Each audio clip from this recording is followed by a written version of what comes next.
시청자 여러분 안녕하십니까. 하루의 뉴스를 정리해드리는 YTN 뉴스라이트입니다. 김종인 전 위원장 주선으로 이준석, 금태섭 두 사람이 만났습니다. 함께 신당을 만들 가능성을 열어놨는데 제3지대 빅텐트 어디까지 몸집을 불릴지 주목됩니다. 민주당 비명계 의원들 사이에서도 최근 미묘한 움직임이 포착되죠. 오늘 이재명 대표 강성 지지층 수박 시위에 경고를 날렸는데 비명계 마음을 달랠 수 있을까요? 국민의힘 필리버스터 철회로 제동에 걸린 탄핵안, 민주당이 오늘 철회하고 재발의 이런 플랜 B를 꺼내 들었는데요. 여당은 철회를 받아준 국회의장을 상대로 위법성을 또 다퉈본다는 입장입니다. 어쨌든 양당은 서로가 꼼수라는데 탄핵안 결말은 어떻게 될지 잠시 뒤에 전직 의원 두 분의 의견 들어보겠습니다. 금요일 뉴스나이트 오늘의 헤드라인 보시고 본격 출발합니다.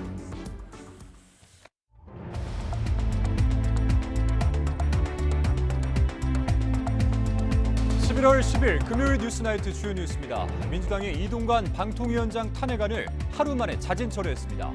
자동 폐기를 막은 뒤 재추진하려는 건데 국민의힘은 강력 반발하며 권한쟁의 심판을 청구하기로 했습니다. 연일 신당설을 띄우는 국민의힘 이준석 전 대표가 금태섭 전 민주당 의원과 회동했습니다. 만남을 주선한 김종인 전 비대위원장은 두 사람은 함께할 수밖에 없다고 언급하면서 이른바 제3지대 규모에 관심이 쏠리고 있습니다. 전국 곳곳에서 빈대가 출몰하고 있는 가운데 서울 강남의 대형 찜질방에서도 빈대가 확인됐습니다. 정부는 새로운 살충제 8가지를 긴급 승인하고 지나친 공포는 금물이라고 당부했습니다. 마약 투약 혐의로 입건된 가수 지드래곤 권지웅 씨가 머리를 제외한 온몸을 제모한 채 경찰 조사를 받은 것으로 드러났습니다. 경찰은 권 씨의 모발과 함께 손톱을 잘라 정밀 감정을 의뢰했습니다. 이스라엘이 가자지구 민간인 대피를 위해서 하루 4시간 교전을 중단하기로 했습니다. 네타냐후 총리는 전쟁 목표는 가자지구 재점령이 아닌 하마스 제거라고 밝혔습니다. 다시 초겨울 추위가 찾아온 가운데 전국 곳곳에 한파특보가 내려졌습니다. 주말인 내일은 대부분 지역의 아침 기온이 영하권으로 내려가겠습니다.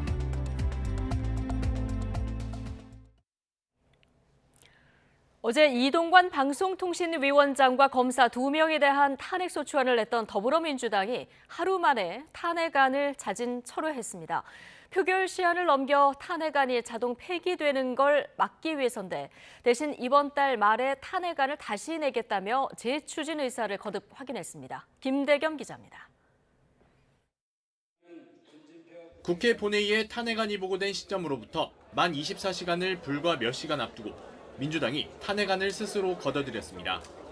금요일 오후 6시까지는 김진표 국회의장을 설득해보겠다던 기존 방침을 바꿔 탄핵안 철회 시각도 앞당겼습니다. 저희가 제출했었던 탄핵안 관련된 철회서를 제출하고 왔습니다. 아무런 문제 없이 철회서 접수가 완료가 됐고요. 본회의 보고 뒤 24시간이 지난 시점부터 표결할 수 있는 탄핵안은 72시간을 넘기게 되면 자동 폐기됩니다. 전날 국민의힘은 바로 이 점을 노려 쟁점 법안들에 대한 무제한 토론, 즉 필리버스터를 기습 포기하고 본회의를 조기 종료시켰습니다. 탄핵안 표결 기회가 사라지며 민주당은 허를 찔린 셈이 됐는데 국민의힘과 국회의장 반대로 시한 내 다시 본회의를 여는 게 어려워지자 일단 탄핵안이 폐기되는 걸 막는 방향으로 선회한 겁니다. 폐기 대신 철회한 탄핵안은 올해 12월 9일까지인 정기국회 기간에 또 제출할 수 있다는 게 민주당 주장입니다. 11월 30일, 12월 1일 이렇게 연이어 잡혀 있는 본회의 등을 시기로 해서 탄핵 추진을 흔들림 없이 이어나갈 것이다라고 말씀을 드리겠습니다. 당 지도부도 윤석열 정부의 방송장악 시도와 부패 검사들의 잘못을 바로잡겠다며 탄핵안 재추진 방침에 못을 박았습니다. 국민의힘이 꼼수로 문재인 인사 탄핵을 잠시 미뤘는지 몰라도 결코 막을 수 없습니다. 더불어민주당은 원칙과 기준대로 법률이 정한 절차와 요건을 모두 준수해 법을 위반한 공직자들이 합당한 처분을 받도록 하겠습니다. 민주당은 이에 더해 김건희 여사 특검법과 대장동 50억 클럽 특검법 등 이른바 쌍특검 법안 처리도 벼르고 있습니다. 과반 의석을 점하고 있어서 역시 강행 처리가 가능한 만큼 탄핵안과 함께 연말 전국의 또 다른 뇌관이 될 것으로 전망됩니다. YTN 김대겸입니다. 이동관 방송통신위원장 등의 탄핵안을 철회한 뒤 정기국회 기간 다시 추진하겠다는 더불어민주당 계획에 국민의힘은 강하게 반발했습니다. 국회법 절차에 어긋나는 꼼수라고 비난하면서 철회를 받아들인 김진표 국회의장을 상대로 권한쟁의 심판을 청구하기로 했습니다. 조성호 기자입니다. 민주당이 이동관 방송통신위원장 탄핵 소추안을 하루 만에 걷어들이자 국민의힘은 곧바로 법적 대응에 나섰습니다. 탄핵안 철회를 결재한 김진표 국회의장을 상대로 헌법재판소에 권한쟁의 심판을 청구하기로 했습니다. 탄핵 소추안 철회권을 그냥 접수를 하고 처리를 해버렸습니다. 저희들이 본회의에서 탄핵 소추 안에 대해서 동의할 수 있는 저희의 동의권이 침해됐음을 이유로 민주당 주장과 달리 탄핵안은 국회에 보고된 순간부터 법적으로 일정한 효력을 지닌 안건이라며 문제 제기에 나선 겁니다. 본회의에서 의제가 된 안건을 철회하려면 국회법상 본회의에서 동의를 구해야 하는데 김 의장 판단으로 이런 절차를 생략하고 철회한 건 무효란 겁니다. 본회의 보고 뒤 72시간이 지나면 탄핵안이 폐기된 걸로 봐야 하는 만큼 일사부재의 원칙에 따라 정기국회 기간 같은 내용의 탄핵안이 다시 발의돼선 안 된다는 취지의 가처분 소송도 함께 내기로 했습니다. 민주당이 이동관 위원장 탄핵을 계속 추진하는 것에 대한 부당성도 거듭 강조했습니다. 겉으론 윤석열 정부의 방송 장악을 막겠다는 걸 명분으로 내세웠지만 속내는 야권에 유리한 총선 지형을 만들려는 노림수라고 맹비난했습니다. 방통의 업무를 장시간 마비시킴으로써 가짜뉴스와 편향뉴스를 적극 활용하여 총선에 반드시 이기겠다는 일그러진 욕심 때문입니다. 손준성, 이정섭 검사에 대한 탄핵 시도 역시 이재명 대표 사법 리스크에 대한 방탄이자 보복, 노골적인 사법 방해라고 질타했습니다. 여당이 방통위원장 탄핵안을 놓고 수싸움에 이어 법적 대응까지 예고한 건 거대 야당의 21대 국회 마지막 정기국회 주도권을 내주지 않겠다는 의도가 담긴 걸로 보입니다. 내년 총선 전 기싸움으로 해석할 수 있다는 얘긴데 자연스레 연말 예상국회 전국도 험로가 예상됩니다. YTN 조성호입니다. 이동관 방송통신위원장은 더불어민주당이 자신에 대한 탄핵을 추진하는 데 대해서 숫자의 우위를 앞세워 민주주의 제도를 부인하거나 무력화하는 건 최근 정치학자들이 말하는 신종 테러라고 주장했습니다. 이 위원장은 오늘 국회 예산결산특별위원회 종합정책질의에서 지금 벌어지는 탄핵 사태에 대해서 한 말씀을 보탠다면서 이같이 말했습니다. 그러면서 트럼프 전 미국 대통령의 극단적인 주장에 일부 대중이 열광하며 동조한 현상을 가리키는 트럼피즘을 언급하며 민주당의 탄핵 추진과 같은 신종 테러는 트럼피즘이라고 지적했습니다. 한덕수 국무총리가 야당의 노란봉투법과 방송 3법 강행 처리, 이동관 방송통신위원장과 검사 탄핵 추진에 대해서 유감이라고 밝혔습니다. 대통령실은 공식 입장을 내지 않고 있지만 윤석열 대통령이 세 번째 거부권을 행사할 가능성이 커 보입니다. 이승배 기자입니다. 한덕수 국무총리의 유감 발언은 법안 통과 하루 만에 국무회의에서 나왔습니다. 먼저 야당이 여당과 충분한 협의 없이 경제와 국민 생활에 심대한 영향을 끼칠 법안을 강행 처리했다고 운을 뗐습니다. 이동관 방통위원장 문제를 두고는 헌법이나 법률을 위반해야만 가능한 탄핵을 야당이 추진하고 있다고 지적했습니다. 노란봉투법과 방송 3법 그리고 이동관 방통위원장과 검사 2명의 탄핵 추진을 겨냥해 민생과 동떨어진 안건이라며 유감의 뜻을 밝혔습니다. 정부로서는 민생과 거리가 있는 사회적 갈등을 심화시키는 안건들이 충분한 숙의 없이 처리되는 상황이 참으로 답답하고 안타깝습니다. 그리고 유감스럽습니다. 그러면서 국익에 도움이 되는 방향을 찾겠다며 해당 법안의 문제점과 부작용에 대한 의견을 모아 판단하겠다고 말했습니다. 대통령실은 공식 반응을 자제하고 있습니다. 김대기 비서실장이 국회 운영위원회에서 노란봉투법에 대한 입장을 짧게 밝혔는데 원론적인 답변에 그쳤습니다. 노란봉투법에 대한 대통령의 입장은 어떻습니까? 저희 대통령실에서는 이제 이송돼 오면 각계 의견을 쭉 다 듣고 검토해 보겠습니다. 하지만 내부적으로는 이미 부정적 기류가 형성됐습니다. 대통령실 관계자는 YTN과의 통화에서 경제에 미치는 영향이 크고 헌법에도 맞지 않는다는 인식이 있다고 밝혔습니다. 국정 운영에 부담이 크기 때문에 민주당 정권 때도 노란봉투법을 추진하지 않았다고 지적했습니다. 가장 관심은 대통령이 제2요구권, 그러니까 거부권을 행사할지 여부인데 현재로선 거부권을 행사할 거란 전망이 우세합니다. 만약 거부권을 행사한다면 윤 대통령 취임 후 양곡관리법과 간호법에 이어 세 번째가 됩니다. 노란봉투법과 방송 3법은 다음 주 금요일쯤 정부로 이송될 것으로 보입니다. 국회 본회의를 통과한 법안이 정부로 이송되면 15일 안에 공포하거나 제의를 요구해야 합니다.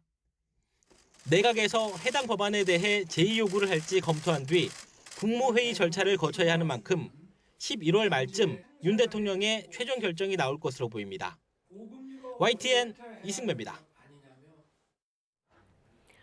내년 총선을 앞두고 연일 여권발 신당설을 띄우는 국민의힘 이준석 전 대표가 정치적 멘토인 김종인 전 비상대책위원장의 주선으로 금태섭 전 민주당 의원을 만났습니다. 거대 양당이 쟁점 현안을 둘러싸고 강대강 대치를 이어가고 있는 가운데 제3지대를 노리는 세력들의 이합 집산도 점차 가시화하는 모습입니다. 나혜인 기자입니다. 이준석 전 국민의힘 대표와 금태섭 전 민주당 의원이 서울 모처에서 비공개 오찬을 함께했습니다. 이 전 대표의 정치적 멘토이자 이미 신당 창당 준비에 들어간 금 전 의원을 돕고 있는 김종인 전 비대위원장이 만남을 주선했습니다. 정치 개혁을 화두로 1시간 남짓 대화한 두 사람은 서로 지향점이 다른 부분이 분명히 있다면서도 내년 총선에서 연대할 가능성을 충분히 열어뒀습니다. 금태섭 의원은 결국에는 본인이 하는 신당은 완전히 수권 정당을 가야 된다는 생각에 대해서는 저랑 일치하는 생각을 갖고 있는 것 같아요. 오늘 만남이 마지막 만남은 아닐 것 같다. 자리를 마련한 김 전 위원장은 새로운 정치 세력을 만들겠다는 두 사람의 지향점은 똑같다며 서로 잘 융합할 거라고 힘을 실었습니다. 총선을 앞두고 떠오를 제3정당의 규모는 더 커질 거라고도 내다봤습니다. 함께 할 수밖에 없다고 나는 생각을 해요. 그 두 사람뿐이 아니라 또 딴 사람들도 나 보기에 나는 더 동조해서 규합을 하지 않을까. 이미 금 전 의원과 연대하고 있는 양양자 의원 등을 비롯해 거대 양당의 기득권 타파를 기치로 진영을 넘어 더 큰 세력 규합이 현실화할 거란 전망입니다. 앞서 이 전 대표는 비윤계 대표 주자인 유승민 전 의원은 물론 민주당 비명계 일부 의원들까지 함께할 수 있다는 뜻을 내비쳤습니다. 상식에 맞지 않는 정치가 횡행하고 있으니 상식의 정치를 하겠다는 것으로 공통분모를 찾으면 어떻겠느냐. 거대 양당 내부에서도 인적 쇄신과 혁신 경쟁에 불이 붙는 가운데 과연 제3지대가 얼마나 존재감을 과시할 수 있을지 내년 총선의 또 다른 관전 포인트로 떠오르고 있습니다. YTN 나인입니다.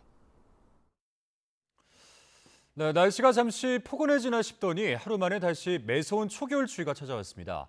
서울 기온이 올가을 들어 가장 낮았는데 주말에는 처음으로 영하권까지 떨어진다고 합니다. 김민경 기자의 보도입니다. 하루 만에 계절이 늦가을에서 다시 초겨울로 변했습니다. 출근길에는 장갑과 목도리가 등장했습니다. 외투에 달린 모자로 찬바람을 막고 시린 손을 녹이려 핫팩도 꼭 쥐어봅니다.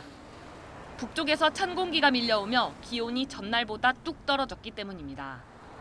강원도 철원 임남면 기온이 영하 5.8도, 경기 파주도 영하권 기온을 보였고 서울은 0.8도로 올가을 들어 가장 낮았습니다. 주말과 휴일에는 날씨가 더 추워집니다. 북쪽에 찬 공기가 남하하면서 주말 대부분 지역의 아침 기온이 영하로 내려가겠고 낮 기온도 중부지방은 10도 이하, 남부지방은 15도 이하에 머물겠습니다. 강원도 대관령과 철원 기온이 영하 7도, 충남 천안과 경남 거창 영하 4도, 서울도 영하 3도로 올가을 들어 처음으로 영하권 기온을 보이겠습니다. 이번 추위는 다음 주 화요일부터 풀리겠습니다. 수능일에는 추위 없이 영상권 날씨가 이어지겠지만 오후에는 곳곳에 비가 내릴 걸로 보입니다. YTN 김민경입니다. 전국 곳곳에서 빈대가 출몰해 비상이 걸린 가운데 서울 강남의 대형 찜질방에서도 빈대가 발견된 것으로 확인됐습니다. 정부는 새로운 빈대 살충제 8종을 긴급 승인하고 서울시는 빈대 신고센터를 설치하며 본격 대응에 나섰는데요. 하지만 대중교통 이용까지 꺼리거나 또는 잘못된 빈대 퇴치법이 SNS를 통해 확산되는 등 빈대 공포가 지나치다는 지적도 나오고 있습니다. 임예진 기자가 보도합니다. 지난 5일 허서웅 씨는 서울 강남의 한 대형 찜질방에서 잠을 자다 소스라치게 놀랐습니다. 잠결에 따끔거려 눈을 떠보니 몸 위에 빈대가 기어다니고 있었던 겁니다. 새벽에 자는 도중에 이제 몰리고 기어다니는 느낌 들어가지고 깼는데 확인해보니까 빈대가 있었고 한두 마리가 아니라 수십 마리. 취재진이 찜질방에 직접 찾아가 보니 매일 고온의 증기로 방제에 나서고 있었지만 빈대를 완전히 박멸하지는 못했습니다. 80도 방에 넣어두고 쓰고 있고 스팀도 꼭 매일 하고 서울 강남의 다중이용시설마저 빈대 비상이 걸린 가운데 곳곳에서 빈대를 봤다는 목격담이 이어졌습니다. 당장 온라인에는 대중교통을 타기 무섭다는 호소부터 바퀴벌레가 빈대의 천적이라며 바퀴를 풀어야 한다는 유언비어까지 퍼지고 있습니다. 심지어 외국인 노동자와 올여름 국내에서 치러진 잼버리 때문에 빈대가 유입됐다는 등 외국인에 대한 반감을 부추기는 목소리도 나옵니다. 사람한테도 막 빈대가 붙어요. 그러면 그 빈대가 이제 사람에게 붙으면 막 가려워가지고 그리고 옮기잖아요. 빈대를 어떤 사람이 가지고 가면은 또 그 옆집이 번지고 옆집이 계속 번지는 거야. 아무래도 빈대가 익충이 아니라 해충이다 보니까 걱정스러운 부분은 있죠. 옮겨 붙을 수 있는 위험성이 더 많아지니까 사람들 많은 곳은 지하철이라든지 더 조심스럽게 다니는 것 같긴 해요. 전문가들은 철저한 방역이 필수이긴 하지만 무작정 공포심을 느낄 필요는 없고 대중교통에 빈대가 서식할 가능성도 크지 않다고 설명합니다. 그렇게 너무 공포스럽게 생각할 필요는 없습니다. 프랑스는 뭐 10집 걸러서 한 집씩 빈대가 서식할 정도로 굉장히 밀도가 많고 또 저항성 때문에 살충제 저항성 때문에 잘 방제가 안 되고 그러다 보니까 이제 대중교통이나 이런 데까지 많이 확산되고 있는 상황이어서 서울 지하철에선 16건의 빈대 의심 신고가 접수됐지만 실제 빈대가 발견되진 않았습니다. 이런 가운데 정부는 대체 살충제 8개 제품을 긴급 사용 승인했습니다. 기존 살충제에 빈대가 저항성을 가진 점을 고려한 조치인데 전문 방역용이라 가정에서 함부로 사용할 수는 없습니다. 커지는 시민 불안에 서울시도 전국 최초로 빈대 신고센터를 운영하기로 했습니다. 또 정부는 빈대 확산을 막기 위해 합동대책본부를 출범하고 4주 동안 집중 점검 기간에 돌입할 예정입니다. YTN 임혜진입니다. 서울 지하철 1차 파업이 마무리됐습니다. 추가 협상이 이루어지지 않아 핵심 쟁점인 인력 감축을 둘러싼 입장차는 여전한데 노조는 2차 파업을 할 수도 있다고 예고했습니다. 최기성 기자입니다. 30여 시간 이어진 서울 지하철 노조의 경고성 1차 파업이 끝났습니다. 노사가 사전에 체결한 필수 유지 협정으로 출근 시간은 차질 없이 운행했지만 파업 첫날 퇴근길 시민들은 불편을 겪었습니다. 서울시와 서울교통공사는 오후 6시부터 8시까지 운행률 87%를 목표로 했지만 실제 운행률은 75% 수준에 그쳤습니다. 출퇴근 시간을 제외하면 운행률은 80% 정도를 유지했습니다. 파업은 끝났지만 1차 파업 기간에 노사 공식 협상은 한 차례도 이뤄지지 않아서 쟁점인 인력 감축 문제는 여전히 남아 있습니다. 다만 한국노총노조는 막판 협상 때 사측 제시안을 받아들이겠다면서 파업에 불참했습니다. 사측은 오는 2026년까지 인력 2천여 명을 줄이거나 외주화한다는 계획입니다. 노조는 외주화가 되면 2인 1조 근무 원칙이 제대로 지켜지지 않아 안전 문제로 이어질 수 있다고 주장합니다. 시민의 안전을 위해서 싸우기에 나왔습니다. 시민 여러분, 우리들은 임금을 위해서 이 자리에 나온 게 아닙니다. 사측은 안전과 직접 관련 있는 부분은 오히려 강화할 것이라면서 근무 제도를 고쳐서라도 2인 1조 근무 원칙이 지켜지도록 신경 쓰겠다는 입장입니다. 또 노조 측은 올해 868명을 뽑아야 한다고 밝혔지만 사측은 660명만 채용 가능하다고 맞서고 있습니다. 민주노총 노조는 수능 날인 16일이 지나도 사측 태도가 안 바뀌면 전면 파업에 들어갈 수 있다고 예고했습니다. 시기를 특정하진 않았습니다. 서울시는 법과 원칙에 따라 대응하겠다고 밝힌 상태여서 대화 없이 양측 갈등만 깊어지는 모습입니다. YTN 최기성입니다. 양대 노총과 윤석열 정권 퇴진운동본부, 보수 성향의 자유통일당이 내일 서울 도심에서 대규모 집회를 예고했습니다. 민주노총은 내일 오후 2시부터 서울 통일로에서 3만 5천여 명이 모인 가운데 전국 노동자 대회를 진행할 예정입니다. 민주노총 집회가 끝나고 오후 3시 반부터는 같은 장소에서 윤석열 정권 퇴진운동본부 4만여 명이 민중 총궐기를 전개합니다. 한국노총도 오후 1시부터 서울 여의대로에서 2만여 명이 운집해 전국 노동자 대회를 열기로 했습니다. 자유통일당은 낮 12시부터 서울 세종로에 1만 5천여 명이 모여 주사파 척결 국민대회를 갖습니다. 경찰청은 오늘 상황 점검회의를 열고 대규모 집회 대응 방안을 논의했습니다. 경찰은 우선 집회 신고 범위를 벗어나 차로를 점거해 시민 불편이 커질 경우 빠르게 해산 절차를 밟고 공무집행을 방해할 때는 현장에서 검거합니다. 또 시행령이 개정되면서 강화된 소음 기준에 따라 소음 측정 결과를 대형 전광판에 표시하고 관리 인력도 늘려서 엄격하게 관리하겠다고 방침을 세웠습니다.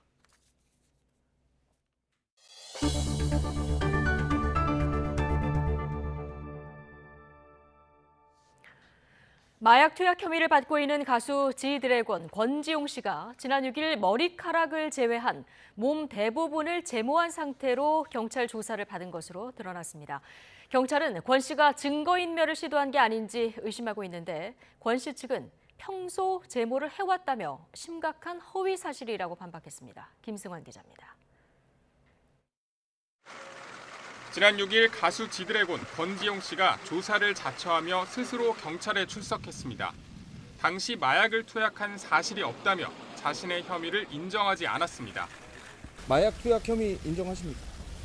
저는 마약 관련 범죄에 대해서 사실이 없고요. 그걸 밝히려고 사실 이 자리에 온 거니까 지금 사실 긴 말 하는 것보다는 빨리 조사를 받고 나오겠습니다. 범행을 감추려는 시도 역시 없었다는 입장이었습니다. 염색이나 탈모는 언제 하셨나요? 한 적이 없는데. 그런데 조사 당시 권 씨는 머리카락을 제외한 몸에 있는 털 대부분을 제모한 상태였던 것으로 뒤늦게 드러났습니다. 경찰은 간이 시약 검사에서 음성 판정이 나오자 정밀 감정을 위해 채모를 추가 채취하려는 과정에서 이 같은 사실을 파악했습니다. 결국 경찰은 권 씨의 채모 대신 머리카락과 손톱을 국립과학수사연구원에 보내 정밀 감정을 의뢰했습니다. 모발은 머리카락 길이에 따라 1년 정도까지 마약 투약 여부를 확인할 수 있는데 직업 특성에 따라 염색이나 탈색이 잦으면 마약 성분이 줄어들 수 있습니다. 경찰은 권 씨가 조사를 앞두고 채모를 없애 증거인멸을 시도한 건 아닌지 의심하고 있습니다. 이에 따라 다른 증거를 확보하기 위해 수사를 확대하고 있습니다. 이에 대해 권 씨 측은 즉각 입장문을 내고 평소 제모를 해왔고 입건 보도 뒤에는 전혀 하지 않았다고 반박했습니다. 또 권 씨는 자진 출석해 소변과 모발 그리고 손톱과 발톱까지 이미 제출했다며 추후 다리털도 제공할 의사가 있다고 설명했습니다. 그러면서 경찰의 증거인멸 시도 의심은 명백한 허위 사실이라고 주장했습니다. 서로 주장이 엇갈리는 가운데 경찰은 국과수 정밀 감정 결과가 나오는 대로 조만간 권 씨를 다시 불러 조사할 방침입니다. YTN 김승환입니다. 네, 전 펜싱 국가대표 남현희 씨의 재혼 상대였던 전청조 씨가 수십억 원대 사기 혐의로 검찰에 넘겨졌습니다. 경찰은 남현희 씨가 전 씨의 사기 행각에 함께했는지 계속 들여다볼 예정입니다. 권준수 기자입니다. 이른 아침 검은색 모자를 눌러쓴 채 경찰서 현관을 걸어 나온 전청조 씨. 남현희 씨와 범행을 공모했는지 묻는 취재진 질문에 이런 말만 남겼습니다. 남현희 씨와 공모한 게 맞습니까? 아니면 혼자 범행 계획 세우신 거예요? 피해자분들께 죄송합니다. 펜싱협회 후원이 남 씨 제안으로 이뤄졌느냐는 질문에도 죄송하다는 말만 남기고 호송 차량에 탔습니다. 검찰에 넘겨진 전 씨에 적용된 혐의는 특정경제범죄 가중처벌법상 사기입니다. 현재까지 전 씨로부터 23명이 사기 피해를 당한 것으로 조사됐는데 피해액은 28억 원에 달합니다. 하루 앞서 경찰은 남 씨를 스토킹한 혐의와 남 씨의 조카를 골프채로 때려 아동학대한 혐의도 검찰에 송치했습니다. 남은 과제는 남현희 씨가 전 씨의 사기 범행에 공범으로 가담했는지 여부입니다. 자신은 피해자라며 공범 의혹을 강하게 부인하고 있는 남 씨 측은 경찰에 휴대전화와 태블릿 PC를 이미 제출하고 사실관계를 명백히 밝혀달라 요청했습니다. 경찰 관계자는 전 씨가 본인의 사기 혐의에 대해서는 시인했지만 남 씨가 자신의 사기 행각을 알고 있었다고 주장하고 있다면서 남 씨가 제출한 전자기기에 대한 포렌식 수사 등을 통해 범행 공모 여부를 계속 수사할 것이라고 밝혔습니다. 이를 위해 경찰은 이르면 다음 주 안으로 남 씨와 함께 구치소를 찾아 전 씨와 대질 조사를 이어갈 계획입니다. 사건을 넘겨받은 검찰 역시 전 씨의 추가 범행 여부와 더불어 공범이 있는지 들여다볼 예정입니다. YTN 권준수입니다. 정부가 전국 의과대학 증원 수요 조사를 마무리한 결과 증원 요구가 2,700명에 이르는 것으로 나타났습니다. 대부분의 의대가 증원을 희망한 가운데 입학 정원이 50명 이하인 이른바 미니 의대들은 2배 넘는 정원 확충을 요구한 것으로 나타났습니다. 보건복지부는 다음 주 수요 조사 결과를 발표하고 현장 점검을 통해 각 대학의 교육 역량을 면밀히 따져볼 방침입니다. 의대 정원 확대를 반대하는 대한의사협회가 의대 증원을 주장한 서울대 의대 김윤 교수에 대해서 징계를 추진하기로 했습니다. 의협은 최근 언론 매체 인터뷰를 통해 사회적 물의를 일으킨 모 회원에 대해 중앙윤리위원회에 징계 심의를 부의하기로 했다고 밝혔습니다. 김 교수에 대한 징계 추진은 의료계에서 의대 증원 문제에 대해서 다른 목소리가 나오는 것을 막아 입단속을 하겠다는 의도로 풀이됩니다. 공매도 금지 후 첫 거래 주간은 코스피 2,400선을 아슬아슬하게 지키면서 마무리됐습니다. 주 초반을 뜨겁게 달군 환매수 효과는 사라지고 상승분 반납 마지노선 앞을 종일 개미들이 방어하는 장세였습니다. 보도에 나연수 기자입니다. 코스피 5%대 폭등으로 시작한 한 주. 요란한 출발이 무색하게 금요일 증시는 주초 상승분을 전부 토해내지 않은데 안도해야 했습니다. 코스피 지수는 하루 전보다 0.72% 내려간 2,409.66으로 장을 마쳤습니다. 시가총액 상위 종목 대부분이 파랗게 질렸고 에코프로와 에코프로비엠이 6%대 낙폭을 기록하는 등 2차 전지 약세도 이어졌습니다. 코스피는 하락 출발에 외국인과 기관의 매도세에 개장 20여 분 만에 2,300대로 무너지기도 했습니다. 이런 와중에 개인들이 꾸준히 순매수를 이어갔고 외국인이 반도체주 위주로 매수 대열에 합류하며 간신히 2,400선을 지켰습니다. 주 초반 매수와 매도 사이드카 사이를 널뛰었던 코스닥 지수는 1.69% 내린 789.31로 거래를 마쳤습니다. 코스닥 종가 800선이 무너진 건 일주일 만입니다. 공매도 금지 효과는 이미 사라졌고 향후 장세는 결국 우리 증시의 기초 체력에 달렸다는 분석입니다. 매우 많은 시장 참여자들이 참여하고 있는 자본시장은 결국은 합리적 가격에 수렴하게 되는 것이거든요. 단기적인 어떤 공매도 금지 효과나 영향은 이제 이미 많이 반영이 됐고 기본적인 본질적인 가치에 따라서 흘러가고 있는 것이죠. 미국 장기 국채 금리가 오르고 제롬 파월 연준 의장이 추가 긴축 우려를 자극한 점이 시장의 찬바람으로 이어졌습니다. 이런 영향으로 원달러 환율 역시 6.7원 오른 1,316.8원에 거래를 마쳤습니다. YTN 나연수입니다. 전쟁이 끝난 후 가자 지구를 무기한 점령할 것처럼 했던 네타냐후 이스라엘 총리가 그렇게 하지 않을 것이라는 입장을 밝혔습니다. 미국의 우려와 이스라엘 내부의 이견 등의 입장을 바꾼 것으로 보입니다. 류재용 기자의 보도입니다. 네타냐후 총리는 지난 6일 전쟁이 끝난 후 이스라엘이 가자 지구를 점령 통치할 것처럼 말했습니다. I think Israel will, for an indefinite period, will have the overall security responsibility because we've seen what happens when we don't have it. 이 발언은 바이든 대통령과 미국 정부를 비롯한 국제사회의 반발을 불러왔습니다. President Biden's been very clear we don't support a reoccupation of Gaza by the Israeli Defense Forces. 후폭풍이 일자 전쟁을 직접 지휘하고 있는 이스라엘 국방장관은 그럴 의도가 없다고 연일 해명에 나섰습니다. 급기야 네타냐후 총리도 기존의 언급과는 달리 이번 전쟁은 하마스 제거에 국한된다고 말을 바꿨습니다. We don't seek to govern Gaza. We don't seek to occupy it, but we seek to give it and us a better future in the entire Middle East. 네타냐후 총리는 이어 인질 석방 없이 휴전은 없고 시간이 걸리더라도 하마스가 사라질 때까지 작전을 계속하겠다고 거듭 확인했습니다. 그러면서 미국의 도움에 감사하다고 밝혔습니다.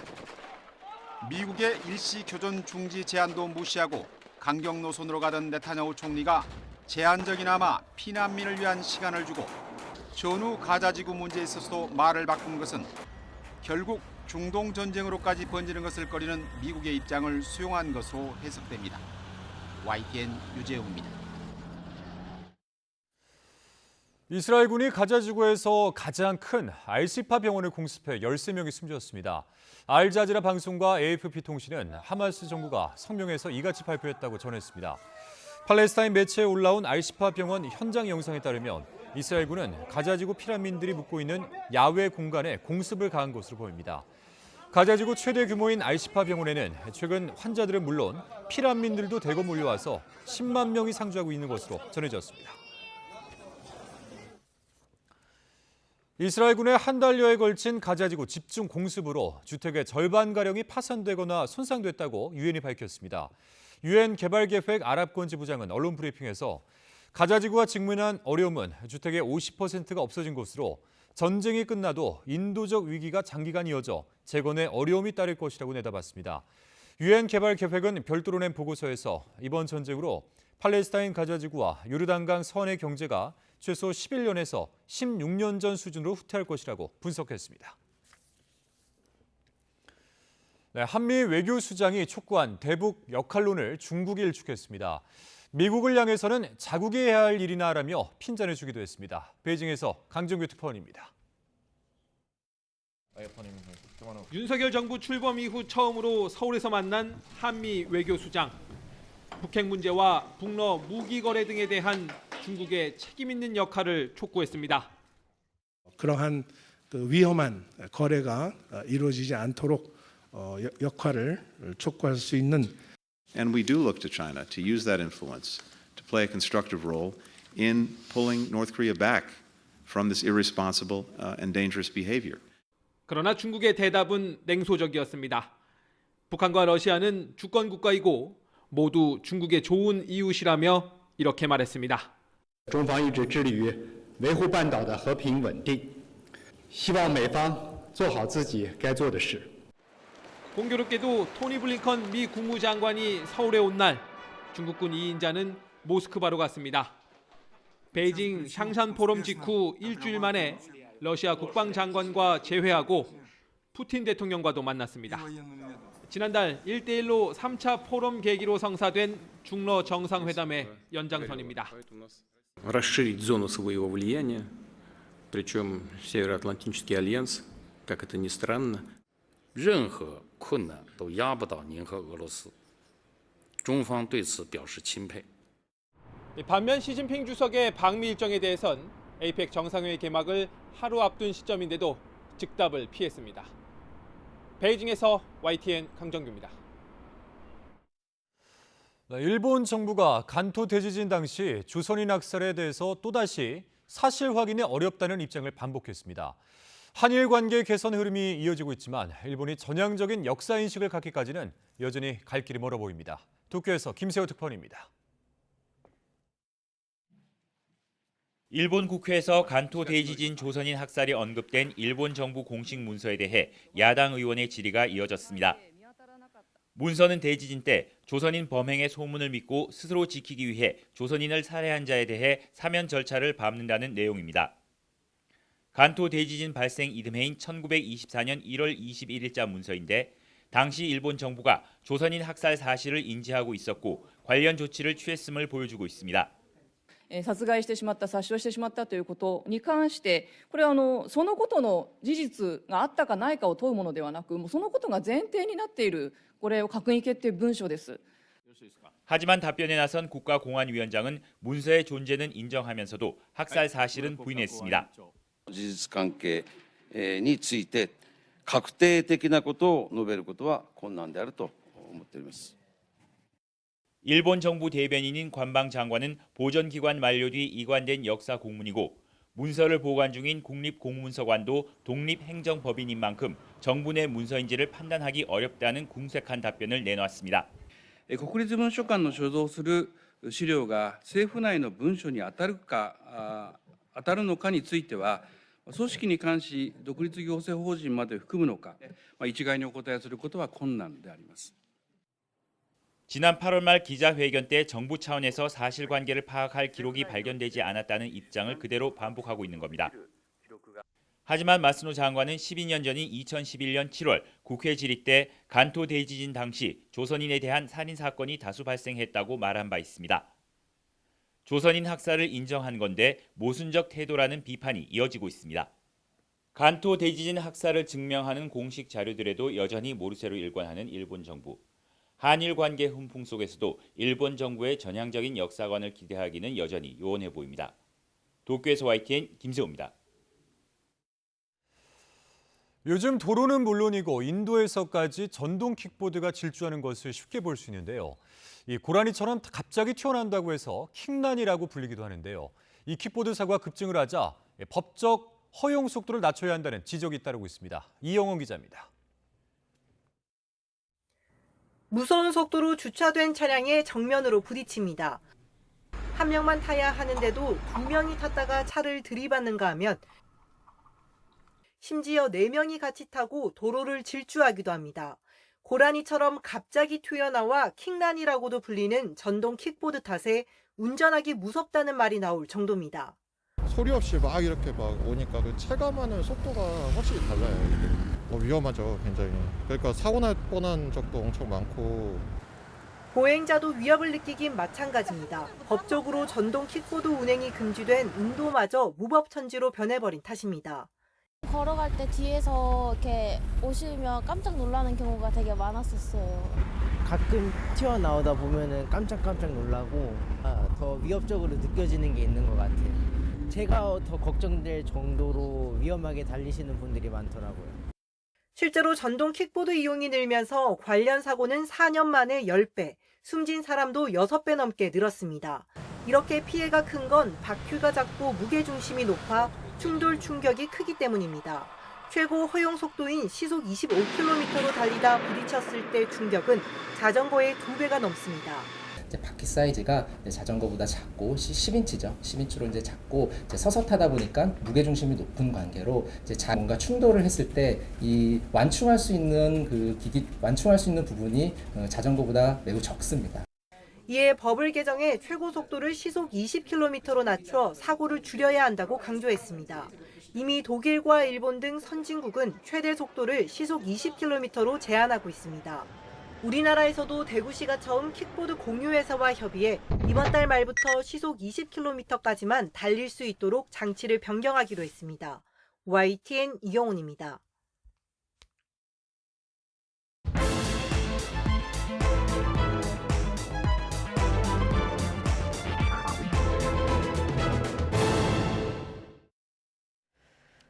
정치권 관심 뉴스를 진단해보는 나이트 포커스. 오늘은 정호김, 신경민 전 지구위원 두 분 모셨습니다. 어서 오십시오. 네, 안녕하세요. 안녕하십니까? 자, 이준석 전 대표와 금태섭 전 의원 그리고 김종인 전 비대위원장 세 사람이 만났습니다. 비공개로 오찬을 함께했는데요.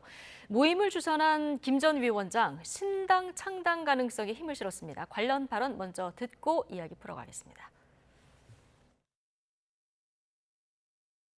내가 보기에는 뜻은 함께 한다고 느끼고 저도 함께 할 수밖에 없다고 나는 생각을 해요. 그 사람들이 다 합리적인 사람들이기 때문에 나는 신당 만들었는데 개입 안 해요. 그렇게 자기네들이 서로 의견이 부합하면 같이 하고 하는 거지. 이준석 대표가 비명계까지 다 같이 접촉을 하고 있다고 하는데 신당이 뭐 비명계에 그거에 대해 논의할 필요도 없어요. 비명계가 자기네들이 필요에 따라서 저 뭐 어디로 가든지 가는 거지. 그 사람들이 공천이 보장된다면 비명계도 민주당에게 다 있을 거예요. 네, 자, 내가 느끼기에 함께 할 수밖에 없다. 두 사람이 신당을 함께 만들 가능성을 굉장히 높게 봤고요. 그리고 다른 사람들이 동조해서 규합할 것이다. 이런 전망까지 내놓은 걸 보면 김종인 전 비대위원장은 이 제3지대 정당이 상당히 그 규모가 커질 거다 이렇게 보시는 것 같아요. 네, 그러니까는 신당이 잘 되면 내가 이렇게 뒤에서 주도한 덕에 잘 되는 것이고 혹여라도 지지부진하면 이건 내 잘못은 아니다라고 말씀하는 것 같은 느낌을 받으면서 예. 여기까지 이야기가 됐는데 신당이 창당 안 되면 이 세 사람의 정치적인 그러한 그 생명력이라는 것도 상당히 그 위기를 맞을 수 있다. 그러니까 결국은 그냥 지금 직진해서 나가는 것이다. 이렇게 느껴집니다. 예. 자, 이준석 전 대표가 뭐라고 했냐면 신당은 수권 정당이어야 되는데 금태섭 전 의원하고 의견이 같았다. 이런 얘기를 했거든요. 의원님 보시기에는 빅텐트 이제 시동이 슬슬 걸리는데요. 이게 어디까지 파급력이 있을 거라고 보십니까?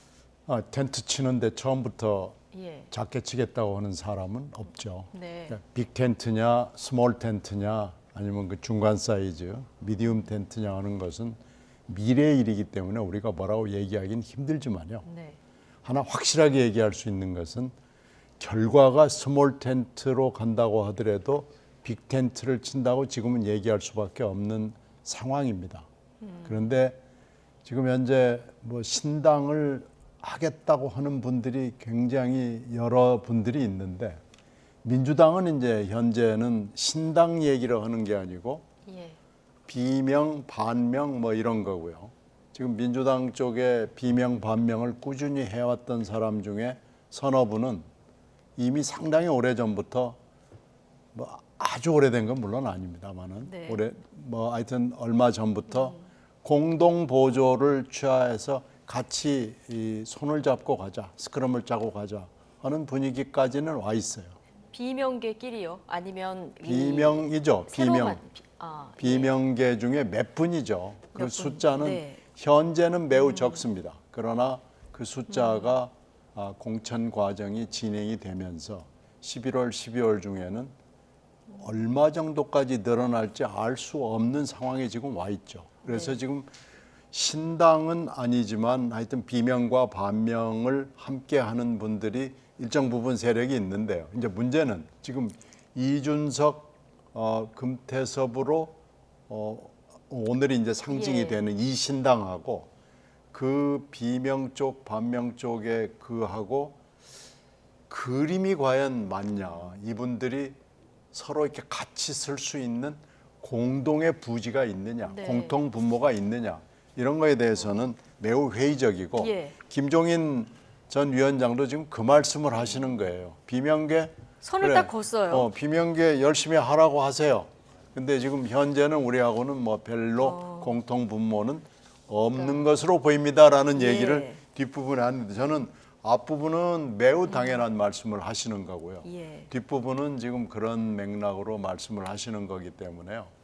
이건 거짓말입니다. 나는 신당하는데 개입 안 해요. 이렇게 말씀하시는 건 질문 드리려고 했는데. 그 뭐 나이가 굉장히 많이 드신 원로신데도 이 부분은 진짜 뭐 완전히 거짓말 하시는 것 같습니다. 이거 오늘 만남을 주선한 것만 해도 역할을 하고 있다 이렇게 보시는 거군요. 이미 김종인 전 위원장이 뒤에 있고 이분이 뭘 지향하거나 하는 것은 대한민국에 있는 정치에 관심이 있는 사람들은 다 아는 얘기인데 네. 굳이 뭐라고 이런 말씀을 하시는지는 모르겠는데 네. 아마 정 의원 말씀하시는 대로 한참 뒤에 결과를 놓고 혹시 책임 문제가 나올 상황이 되면 나는 신당 만드는데 개입한 적이 없습니다. 내가 그 얘기 몇 번 했잖아요. 이 말씀을 하시려고 그러는 거 아닌가라고 생각이 듭니다. 예.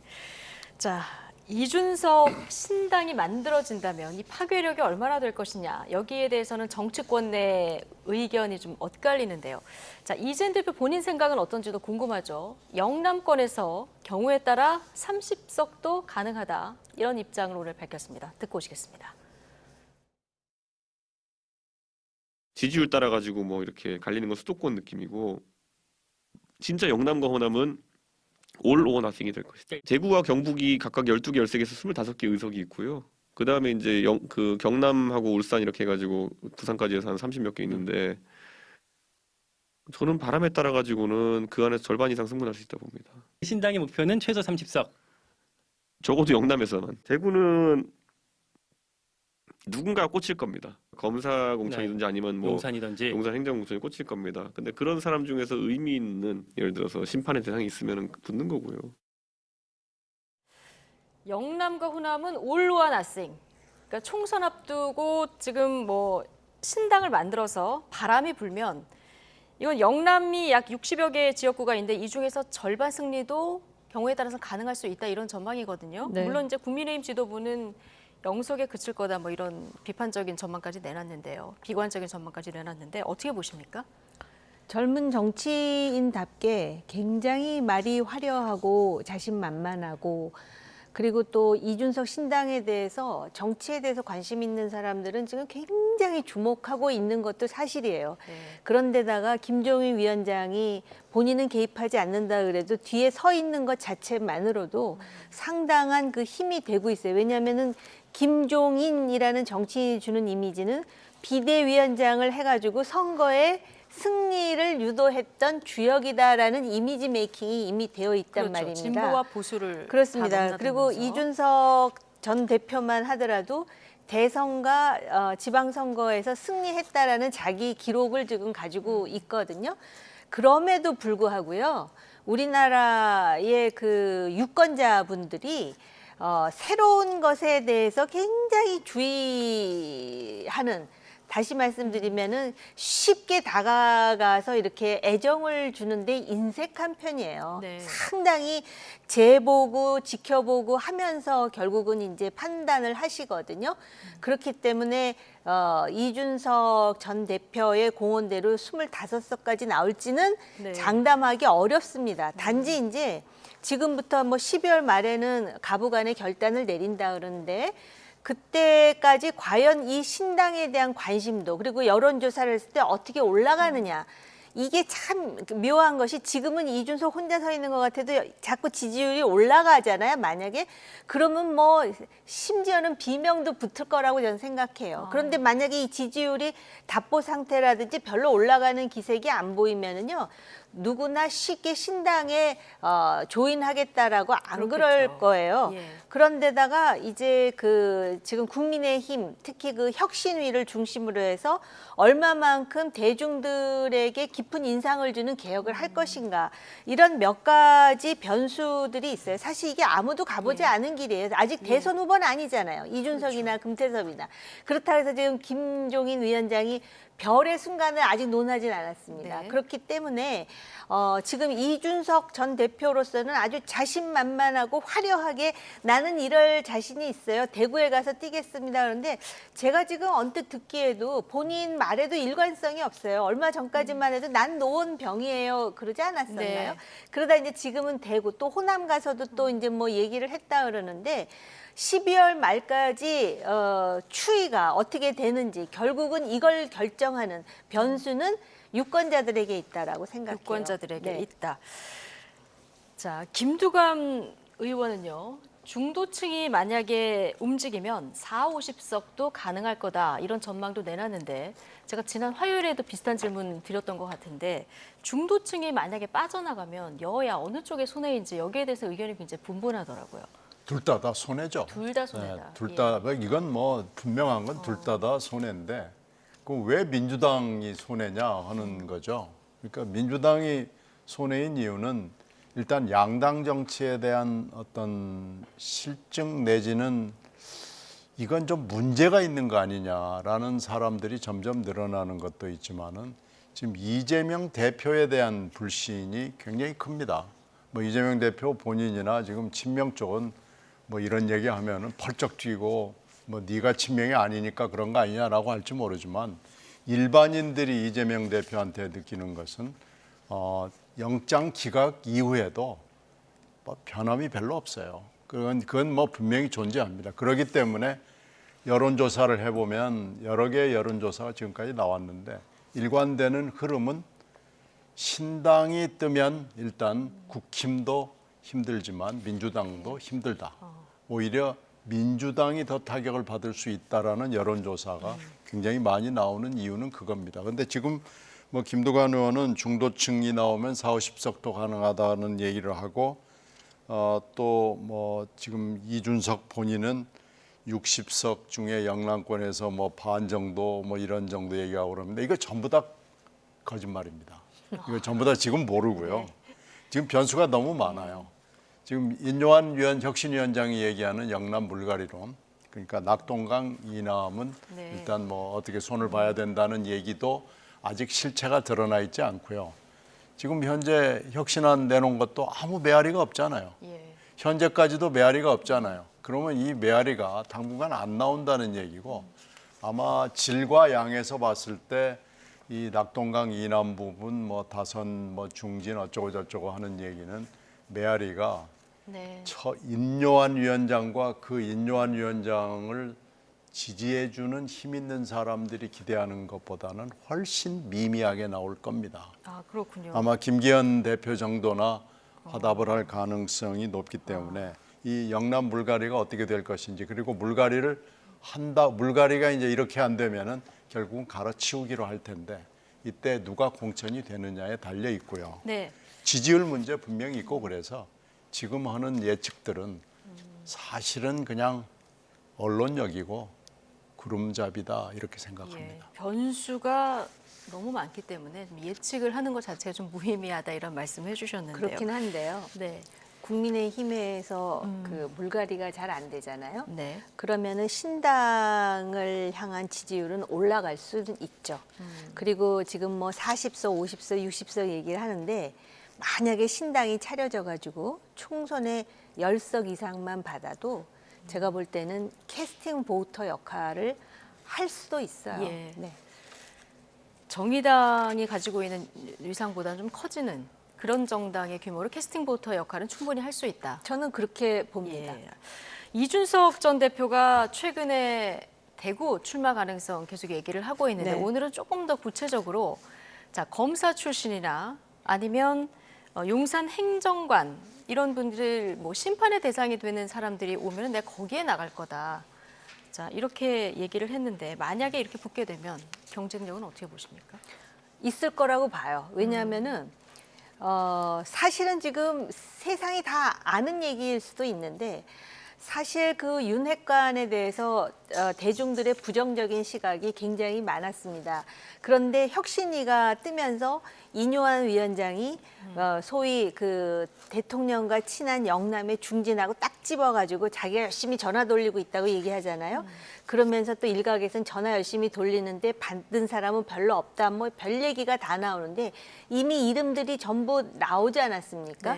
그리고 그 사람들 중에 상당히 불쾌감을 표시하는 사람도 있고 자기가 가타부터 얘기는 안 하지만은 자신은 총선에 나갈 것이다라는 의지를 다양한 방법으로 지금 천명하고 있는 상황 아닙니까? 그러니까 그거 자체로 영남의 중진들이 물러나지 않는 것도 지금 국민의힘으로서는 상당히 이제 곤란한 상황이 되지만 그 사람들이 정말 큰 결심을 하고 나갔는데 거기에 대통령과 상당한 관계에 있다고 여겨지는 검사 출신들이라든지 아니면 지금 대통령실의 젊은 누군가가 바로 그 텃밭이라고 할 수 있는 그 지역에 공천을 받는다면 그것 또한 좋은 여론을 견인하지 못하거든요. 자기는 그 틈새를 정확하게 지금 짚고 거기에 가서 지금 출마를 해가지고 겨뤄보겠다라고 지금 천명하고 있는 거예요. 그렇기 때문에 명분은 있죠. 명분은 있으면서 어떻게 보면은 뭐 본인은 그렇게 생각하지 않았을지 모르겠지만은 수도권보다는 그렇게 싸우는 게 명분뿐만 아니라 승리의 확률도 훨씬 높여줄 수 있다라고 생각할 수도 있겠다. 본인이 그렇게 생각한다는 게 아니라 제가 그렇게 상상이 된다라는 겁니다. 자, 민주당으로 가보면 앞서 이제 비명계 움직임, 12월쯤 이제 비명계도 뭐 탈당을 하게 될지 어떤 움직임을 보이게 될지 굉장히 주목이 되고요. 조응천 의원 같은 경우는 뭐 지금 당의 분위기가 질식할 것 같다 이런 얘기도 한 상황이라서요. 네. 이 12월 전후로 만약에 움직임이 있다면 이분들의 구심점은 누가 되는 건지 이것도 궁금하고요. 그리고 지금 언론에 인터뷰를 하시는 분들은 이제 몇 분이 정해져 있는데 말고 좀 침묵하는 여기에 동조하는 의원들은 얼마나 되는지 이 부분도 좀 궁금합니다. 지금 이 금방 언론에 인터뷰를 하던 분들은 뭐 예. 이상민 의원 등등이 보면 독수리 5형제 정도가 계속해서 했어요. 근데 네. 이 중에서 지금 현재 독수리 5형제 중에서 박용진 의원은 침묵해요. 그건 박용진 의원은 아마 이런 그 공동의 보조, 뭐 스크럼 짜고 같이 나가는 데는 안 하겠다는 표시겠죠. 예. 그렇게 따지면 이제 4분 정도가 공동 보조를 하겠다는 얘기를 방송 내지는 여러 가지 행동을 통해서 지금 밝힌 거 아니겠습니까? 네. 그런데 이제 문제는 지금 현재 공천 과정이 이미 사실은 언론에 보도는 안 되고 있습니다만은 시작이 됐습니다. 이미 현직들 평가가 진행이 되고 있고 예. 당무감사는 이미 끝났고요. 현직 평가를 하게 되면 이제 여기서 그 현직 부적격을 원래는 20% 얘기를 하는데 지금 더혁신민주회의라는 이재명 대표의 친위 조직에서는 현역을 50%까지 교체해야 된다고 얘기를 하거든요. 예. 그렇게 따지면 현역 50%면은 숫자로 따져서 80명이 넘습니다. 네. 엄청난 숫자입니다. 현실적으로 지금 현역 의원들 간에서 공천을 못 받게 되는 그렇죠. 의원들이 이제 많아지게 그렇게 되면 되면은 이게 이제 지금 현재는 굉장히 미미한 숫자죠. 독수리 5형제를 중심으로 해서 야 스크램 짜고 같이 나가자 정도 수준인데 지금 여러 가지 상황이 11월 중에 현직 평가 나오고 당무 감사 결과 나오고 뭐 이러면서 12월이 되면은 어떤 분위기가 될지 지금 현재 아무도 짐작할 수가 없는 거예요. 네.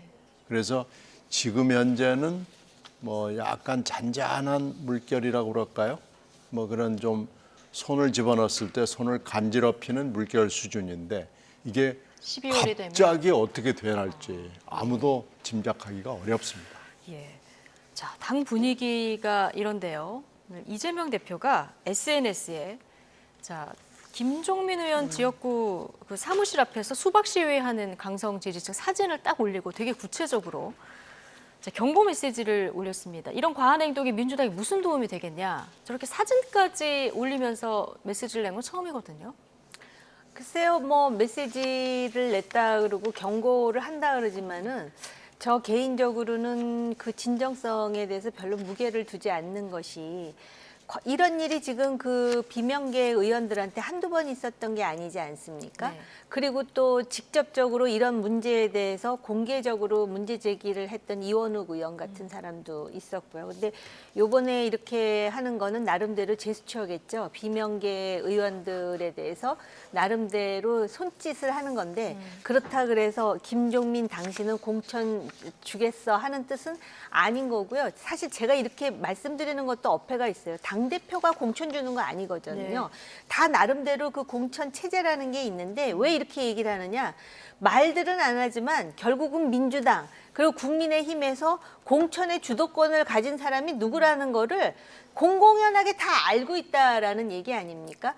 그런데다가 저 얘기와는 다른 얘기지만 과거에 대선 때인가요? 이재명 대표가 존경하는 박근혜 전 대통령님 뭐 그러다가 존경한다고 말하니까 진짜 존경하는 줄 안다고 뭐 그런 얘기해서 논란이 되기도 했었는데 경고한다 그래서 이게 진짜 경고인 줄 알아라고 나중에 그럴지 그걸 어떻게 알겠습니까? 그러니까 사람에 대해서 어떤 그런 어떤 그 이미지라든지 어떤 인상이 이렇게 딱 고착화되면 그걸 바꾸기가 쉽지 않다 이겁니다. 그거는 일반 그 국민들도 그렇게 생각하시는 분들 계시지 않을까요? 네.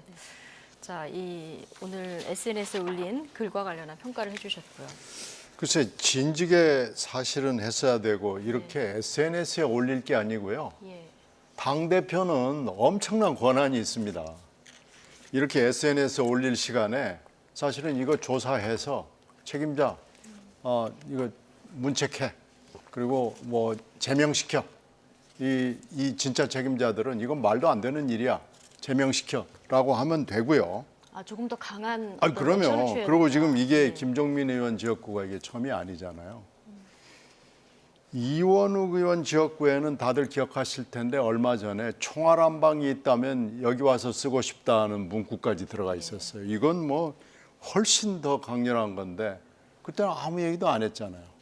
그러면은 얘기가 안 되죠. 그러면은 최근에 있었던 일련의 뭐 이렇게 수박을 앞두고 뭐 앞에 내세우고 이렇게 하는 거에 대해서 다 조사해. 그리고 그 책임자는 경중에 따라서 제명을 포함해서 모든 그 문책을 다 해라고 한마디 하면은 이건 전국이 다 정리가 됩니다. 이 SNS에 올릴 일이 아니에요. 근데 지금 그렇게 하고 있지 않잖아요. 그 SNS 올리고 잊어버리고 그러면 이거 대표가 더 하란 얘기구나 그래가지고 더 할 수도 있습니다. 강성 지지층 입장에서는 또 저 글을 올렸다고 이재명 대표는 괜찮을지. 네. 자, 뭐 어쨌든 두 분의 의견을 들어봤고요. 조국 전 장관 행보도 최근에 관심입니다. 어제 문재인 전 대통령이 운영하는 평상 책방에 가서 이제 저서의 팬사인회를 열었고요.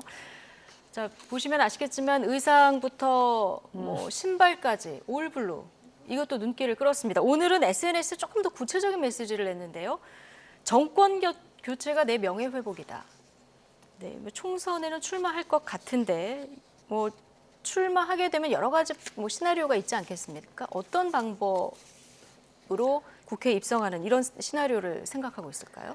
민주당으로 나오는 거에 대해서는 여러 가지 그 장애가 있기 때문에 네. 조국 신당을 창당하고 또 뭐 준비하는 사람들이 꽤 있다 그러는데 예. 저는 좀 그 비법률적인 방법으로 명예 회복을 하겠다. 그냥 내년 총선 나갈 거예요. 이렇게 한마디 하면 되는 거를 뭐 그렇게 현학적인 표현으로 예? 네. 그러면서 거기다 또 막 수식어를 붙여요. 무슨 문화적, 사회적, 뭐 정치적 해면서 그러면 연예인이 되겠다는 건가? 내 처음에. 근데 그게 아니라 이제 결국은 총선으로 기결되는 거 아니에요? 그러면서 무슨 얘기를 하냐면 정권 교체가 본인의 명예 회복이다 그러는데 지금 명예가 무너진 이유는요. 사실은 그 자녀의 입시 비리 때문이었었어요. 그런데 그거를 총선에 당선됨으로써 명예를 회복하겠다고 하면서 파란 옷을 아주 머리끝에서 발끝까지 하고 네. 문재인 대통령을 또 만나러 가니까 문재인 대통령이 평산 책방에 또 장을 만들어주면서 얼마나 마음의 빚이 아직까지도 남아있으면 저렇게까지 할까 싶은 장면이었습니다. 네. 그리고 파란색을 했다는 거는 내가 신당을 차려도요. 초록은 동색이라고 우리는 같은 당입니다를 보여주는 거예요. 조국 전 장관이 파란색 그 옷을 입는 걸 보니까는 이준석 대표가 신당을 차리면은 삼색기라 같은 거라도 만들어 갖고 뭐 그 스펙트럼을 넓게 한다 그러니까 삼색기요? 네, 네. 삼색기를 만들어 가지고 네. 해야 되는 건가 그런 생각까지 드는데 아무튼 내년에 네. 참 그 많은 사람들이 정말 그동안에 공인으로서 저런 행동을 하는 게 맞아 하는 사람들까지도 다 총선에 나와서 명예를 회복하겠다 그러는데 유권자들 말입니다. 유권자라는 거는 결국은 주권이 국민에게 있다는 거잖아요. 명예를 회복하겠다는 사람들에 대해서 판단을 잘해갖고 심판을 내릴 사람들한테는 심판을 내리는 것이 유권자의 권리 아닐까 하는 개인적인 생각이 네. 있어요. 민주당 내에서는 좀 어떻게 바라보고 있을까요?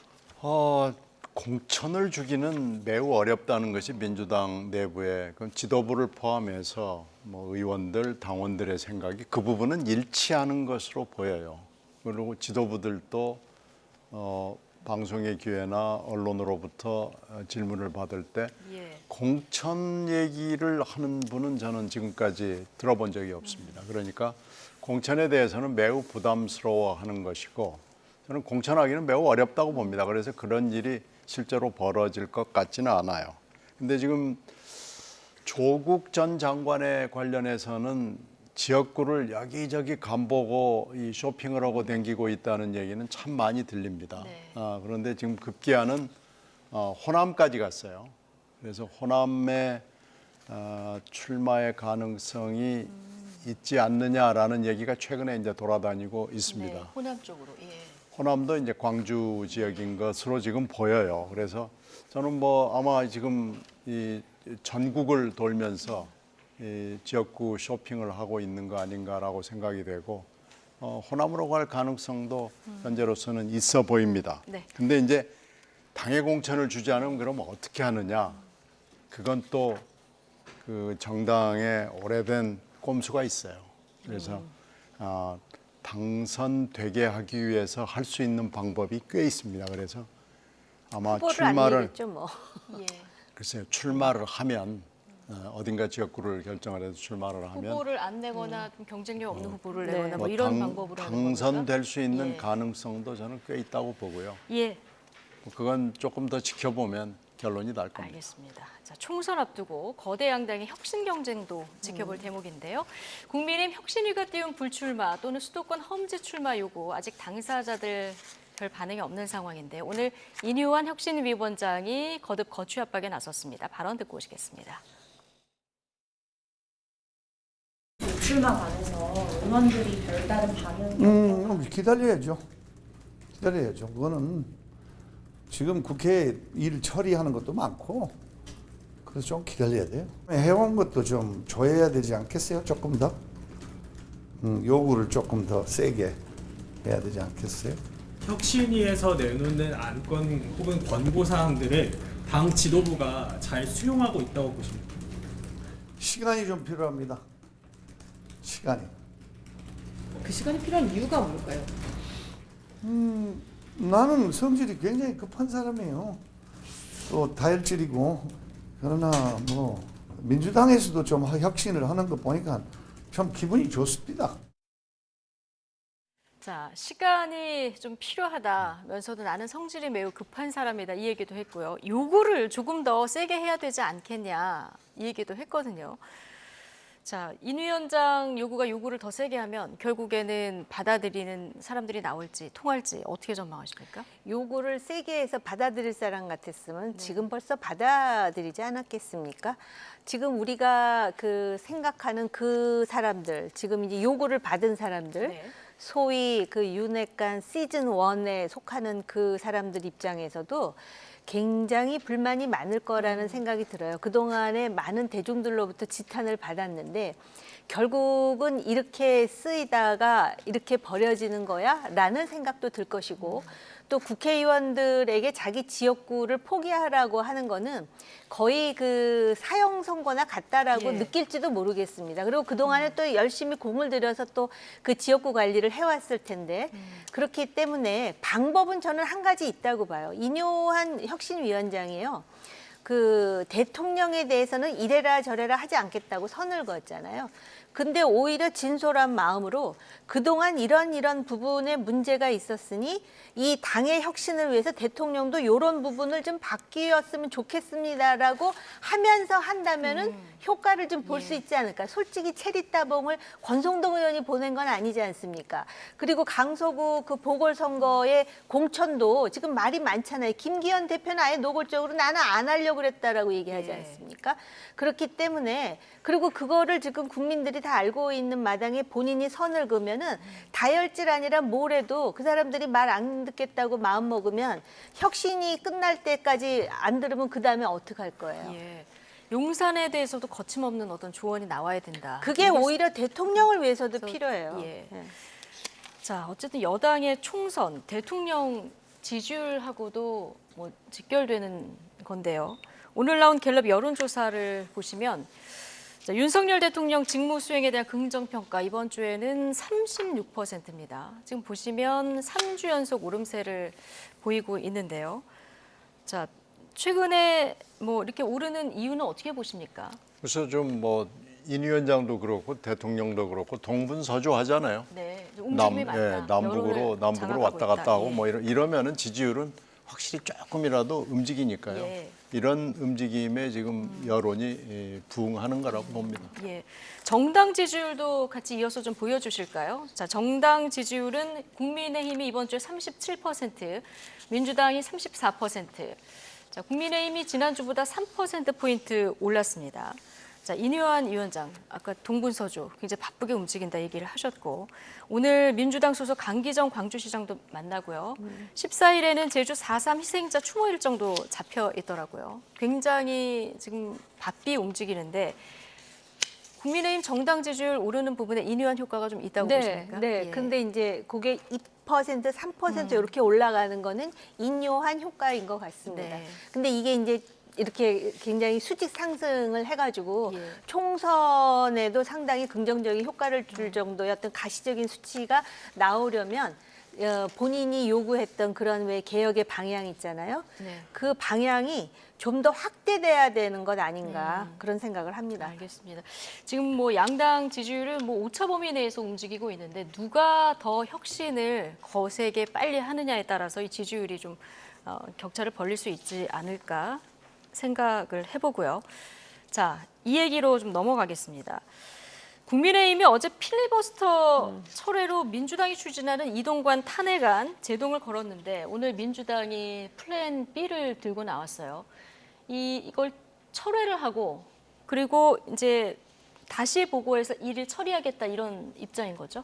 그렇죠. 뭐 이 철회라는 것은 뭐 그 어떻게 보면 일보 후퇴는 하지만 이보 전진 그대로 간다라는 거기 때문에 큰 의미는 없고 이게 법률적인 해석 문제 때문에 어쩔 수 없이 철회를 한 거죠. 그런데 그래서 서로 어제 필리버스터 철회한 거, 오늘 네. 이 법안 철회한 거 가지고 서로 꼼수다 이렇게 얘기하고 있는데 근데 어떻게 하여튼 보십니까? 국회에서 국회 사무처에서 유권 해석을 내놓은 건 민주당한테 지금 유리하게 돼 있습니다. 예. 그래서 일단 철회했다가 11월 하순에 쭉 지금 예산 국회가 이미 본회의가 여야 간에 합의된 게 있으니까 그때 처리를 하면은 충분히 처리할 수 있는 일정이 나오거든요. 그러니까 그렇게 하면 되는데 일단 뭐 김은 조금 빠지고 뒤통수를 얻어맞은 느낌은 있지만 이동관 방통위원장에 대한 이 밉상이 굉장히 심해가지고 예.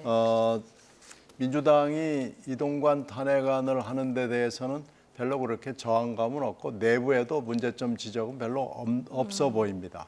다만 이제 문제는 이정섭 수원지검 차장 문제는 뭐 그렇게 하는 것이 옳았느냐라는 거에 대해서 내부에서도 좀 찬반이 있고요. 네. 물론 강경파는 해야 된다고 뭐 지금도 주장을 합니다만은 그건 조금 오버하는 거 아니냐라는 의견이 분명히 존재합니다. 네. 이동관 위원장 탄핵과 검사 2명 탄핵에 대한 어떤 의견을 좀 분리해서 그렇죠. 특히 평가를 이정섭 해야 수원지검 네. 차장은 현재 이재명 대표에 대한 수사를 총지휘하는 사람이기 때문에 이제 이 사람에 대한 이 관련 사안이 네. 지금 적혀 있는 사안이 이게 과연 탄핵 사안이냐 하는 데 대해서는 이견이 있을 수 있습니다. 예. 자, 어쨌든 탄핵을 철회하고 다시 발의하겠다. 자, 민주당 이렇게 방침을 정했고요. 근데 여당은 김준표 국회의장이 철회를 받아준 거 아니겠습니까? 근데 이걸 받아주는 과정에 문제가 있고 이게 국회 동의권을 침해했다. 이래서 권한쟁의를 따져보겠다고 하고요. 그리고 안건을 다시 올리는 게 이게 가능하냐. 일사부재의를 이게 위배했다 하면서 이것도 가처분 신청을 내겠다고 하는 입장인데요. 그러니까 지금 참 국민 경제도 그렇고 민생도 그렇고 또 예산도 통과시켜야 되는 이 와중에 그 노랑봉투법과 방송 3법만 해도 그렇습니다. 그 내용을 보면은 진짜 문제가 많은 요소가 한두 가지가 아니거든요. 근데 그거를 필리버스터도 못하고 이동관 방통위원장 탄핵 문제가 걸리면서 어제 그것 자체도 지금 포기한 거 아니에요. 그리고 지금 필리버스터를 포기하고 그다음에 그걸로 그 탄핵이 끝난 줄 알았는데 이게 의제로 논의되지 않았기 때문에 한 번 또 올리겠다라는 거 아니에요? 그러니까는 지금 우리나라 국회의 수준이 딱 요 정도다라는 생각밖에는 안 듭니다. 결국은 이동관 방통위원장이 사실 들어올 때부터 뭐 여러 가지 논란의 중심에 있던 거는 사실이에요. 그런데 결국 왜 이걸 가지고 그러느냐? 내년 선거에서 결국 방통위를 저렇게 묶어 놓으면 결국은 그 방송과 관련해서 야당에 훨씬 유리한 지형이다라는 계산을 하지 않겠습니까? 또 뭐 여당은 여당대로 자기네들의 어떤 의도가 있을 것이고요. 그런 상황에서 이러한 그 소모적인 정쟁 그리고 결국은 노란봉투법이나 방송 3법은 제가 볼 때 대통령이 또 거부권을 행사할 예. 것 같습니다. 그래서 우리나라 정치판에서 탄핵 그다음에 거부권 이런 게 그냥 보통 명사가 돼버려서 이거는 한 번만 해도 굉장히 심각하게 느껴져야 될 사안인데 네. 대한민국 정치판에서는 탄핵이라든지 거부권이라든지 뭐 이런 거 이게 아주 아무렇지도 않게 그리고 아까 이미 신경민 의원님이 지적하셨듯이 자기의 그 대북 송금과 관련해가지고 수사를 지휘하고 있는 검사를 예. 이런 식으로 탄핵했다라는 거는 그 속셈이 너무나도 명확하게 들여다 보이는 건 아니냐. 이거 완전히 이재명 방탄이라고 해도 할 말이 없을 것 같습니다. 네. 지금 두 분 얘기해 주신 대로 민주당은 검사 2명에 대한 탄핵안도 지금 같은 절차로 다시 처리하겠다 이런 입장인데요. 이동관 방송통신위원장 그리고 한동훈 법무부 장관 오늘 이렇게 비판했습니다. 듣고 오시겠습니다. 철회했다가 다시 올리고 철회했다 또 올리고 이런 희한한 일이 반복된 이런 것을 용인해서는 안 되는데 나쁜 선례를 남길 수도 있다는 점에서 심각하다고 봅니다. 동의하시죠?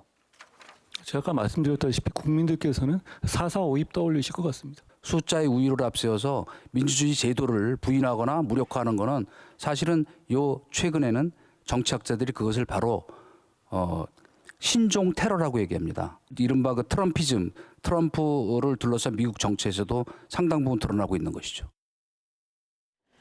자, 뭐 한동훈 장관은 4.4 오입까지 거론하면서 좀 비판을 하는 얘기 듣고 오셨는데 민주당 이렇게 탄핵안을 추진하는 데 대해서 여권 일각에서는 지금 총선 앞두고 방통위 손발도 묶고 그리고 이재명 대표 수사하는 검사 직무정지를 시켜서 이 수사도 좀 방해하고 이러려는 거 아니냐. 두 분 앞서 좀 지적을 해주셨지만 이런 시선이 좀 강한 것 같아요. 그런 부분도 있죠. 예를 든다면 조금 전에 말씀드렸듯이 네. 그러나 또 이제 민주당에서는 이렇게 주장할 거예요. 결국은 방통위원장이 그 방통위원 한 사람하고 둘이서 방송통신을 장악하고 여권과 권력이 유리하게끔 방통 정책을 펴므로써 내년 총선에 유리한 고지를 점하려고 한다. 또 이렇게 그러니까 네. 서로 지금 주도권 경쟁을 하는 거거든요. 그러니까요. 그렇기 때문에 길게 봐서 방송의 중립성을 위해서 뭔가를 자기네들 것을 내려놓는 그런 상황은 아니라는 것이 분명하고요. 그다음에 이동관 위원장을 아마 약한 고리로 생각한 거예요. 사실 그동안에 민주당에서 나온 그런 그 비판과 성토는 한동훈 법무장관에게 더 많이 집중돼 있었거든요. 네. 그런데 결국은 할 테면 해보세요 뭐 이렇게 나오니까 한동훈은 건드리지 못하고 결국은 이제 이동관만 어떻게 해서든지 손을 보겠다라는 식의 네. 지금 그런 태도를 유지하고 있고 한동훈 장관은 계속 얘기하잖아요. 심지어는 뭐 이승만 정권 때 4.4 오입까지 인용을 하면서 근데 이런 식의 소모적인 정쟁을 계속 한다라는 것이 과연 국민들에게는 선택지가 있는가. 그러다 보니까는 이준석의 제3당론, 제3당론 하면서 여론조사 해보면은 왜 그 무당층이 상당수가 있지 않습니까? 예. 그런 상황이 지금 계속 개진다는 것이죠. 네. 한동훈 장관은 대상에 안 넣고 이동관 위원장만 넣은 것. 이동관 위원장을 좀 약한 고리로 민주당이 보는 거 아니냐 이런 얘기를 해주셨는데요. 그것보다는요. 예. 제가 판단을 하기에는 한동훈 장관은 탄핵의 요건에 있어서 헌법과 법률에 직무와 관련된 중대한 위반이 있어야 되는데 이 부분을 좀 찾기가 쉽지 않은 거고요. 네. 이동관 위원장은 지금 재임한 지가 굉장히 짧은 기간이긴 해요. 한 3달 정도밖에 되지 않아요. 그런데 뭐 연습을 하고 리허설을 하고 왔는지 짧은 기간 동안에 굉장히 많은 위반 사례가 있습니다. 그래서 밉상입니다. 일단 여러 가지로 봐. 네. 그리고 지금 뭐 밉상이라고 탄핵하는 건 아닐 테고요. 아니 뭘 그런데 지금 예. 지금까지 해온 것들도 방송통신 심의랄지 뭐 여러 가지 면에 있어서 그리고 보도에 대해서 보도 경위를 조사하겠다는 이런 게 사실은 중대한 위반일 가능성이 굉장히 높아서 이건 한번 판단을 받아볼 만하다는 생각이 들고요. 네. 이동관 위원장이 트럼피즘을 얘기하는 건 저건 좀 말도 안 되는 웃기는 얘기 같고요. 트럼피즘은 지금 이동관 위원장이 하고 있는 거거든요. 그러니까 저건 그 탄핵의 대상자가 아무리 지금 철회가 됐다고 그러지만 그렇게 얘기하는 건 말이 안 되는 거고요. 특히 연말에는 지금 YTN 문제도 있고 또 각 방송에 지금 제어가 문제도 있고 굉장히 예. 중요한데 이런 식의 행태를 보이는 것은 위험하죠. 그래서 일단 이동관 탄핵에 대해서는 저는 한번 해볼 만하고 헌법재판소의 판단을 받아볼 만하다고 봅니다. 헌법재판소의 판단을 받아볼 네. 만하다.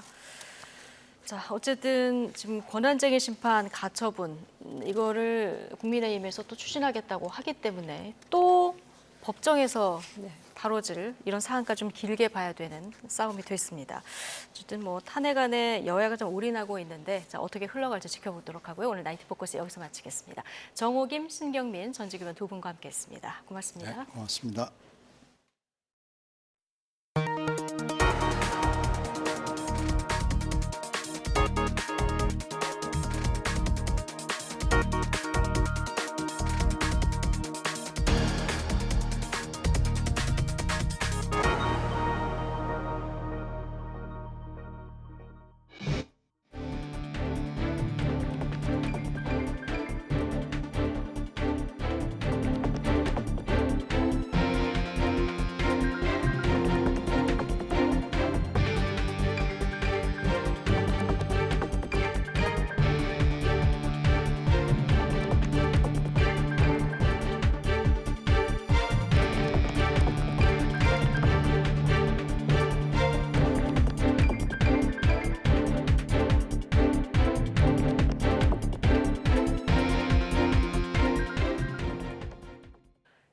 전국 곳곳에서 빈대가 출몰해 비상이 걸린 가운데 서울 강남의 대형 찜질방에서도 빈대가 발견된 것으로 확인됐습니다. 정부는 새로운 빈대 살충제 8종을 긴급 승인하고 서울시는 빈대 신고센터를 설치하면서 본격 대응에 나섰습니다. 하지만 대중교통 이용까지 꺼리거나 잘못된 빈대 퇴치법이 SNS를 통해서 확산되는 등 빈대 공포가 또 지나치다는 지적도 나옵니다. 임혜진 기자입니다. 지난 5일 허서웅 씨는 서울 강남의 한 대형 찜질방에서 잠을 자다 소스라치게 놀랐습니다. 잠결에 따끔거려 눈을 떠보니 몸 위에 빈대가 기어다니고 있었던 겁니다. 새벽에 자는 도중에 이제 몰리고 기어다니는 느낌 들어가지고 깼는데 확인해보니까 빈대가 있었고 한두 마리가 아니라 수십 마리. 취재진이 찜질방에 직접 찾아가 보니 매일 고온의 증기로 방제에 나서고 있었지만 빈대를 완전히 박멸하지는 못했습니다. 80도 방에 넣어두고 쓰고 있고 이제 스팀도 매일 하고. 서울 강남의 다중이용시설마저 빈대 비상이 걸린 가운데 곳곳에서 빈대를 봤다는 목격담이 이어졌습니다. 당장 온라인에는 대중교통을 타기 무섭다는 호소부터 바퀴벌레가 빈대의 천적이라며 바퀴를 풀어야 한다는 유언비어까지 퍼지고 있습니다. 심지어 외국인 노동자와 올여름 국내에서 치러진 잼버리 때문에 빈대가 유입됐다는 등 외국인에 대한 반감을 부추기는 목소리도 나옵니다. 사람한테도 막 빈대가 붙어요. 그러면 그 빈대가 이제 사람에게 붙으면 막 가려워가지고 그리고 옮기잖아요. 빈대를 어떤 사람이 가지고 가면은 또 그 옆집이 번지고 옆집이 계속 번지는 거야. 아무래도 빈대가 익충이 아니라 해충이다 보니까 걱정스러운 부분은 있죠. 옮겨 붙을 수 있는 위험성이 더 많아지니까 사람들 많은 곳은 지하철이라든지 더 조심스럽게 다니는 것 같긴 해요. 전문가들은 철저한 방역이 필수이긴 하지만 무작정 공포심을 느낄 필요는 없고 대중교통에 빈대가 서식할 가능성도 크지 않다고 설명합니다.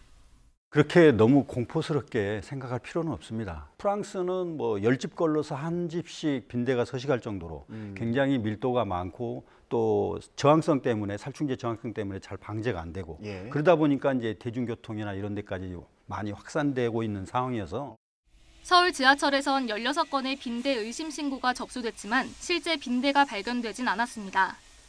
이런 가운데 정부는 대체 살충제 8개 제품을 긴급 사용 승인했습니다.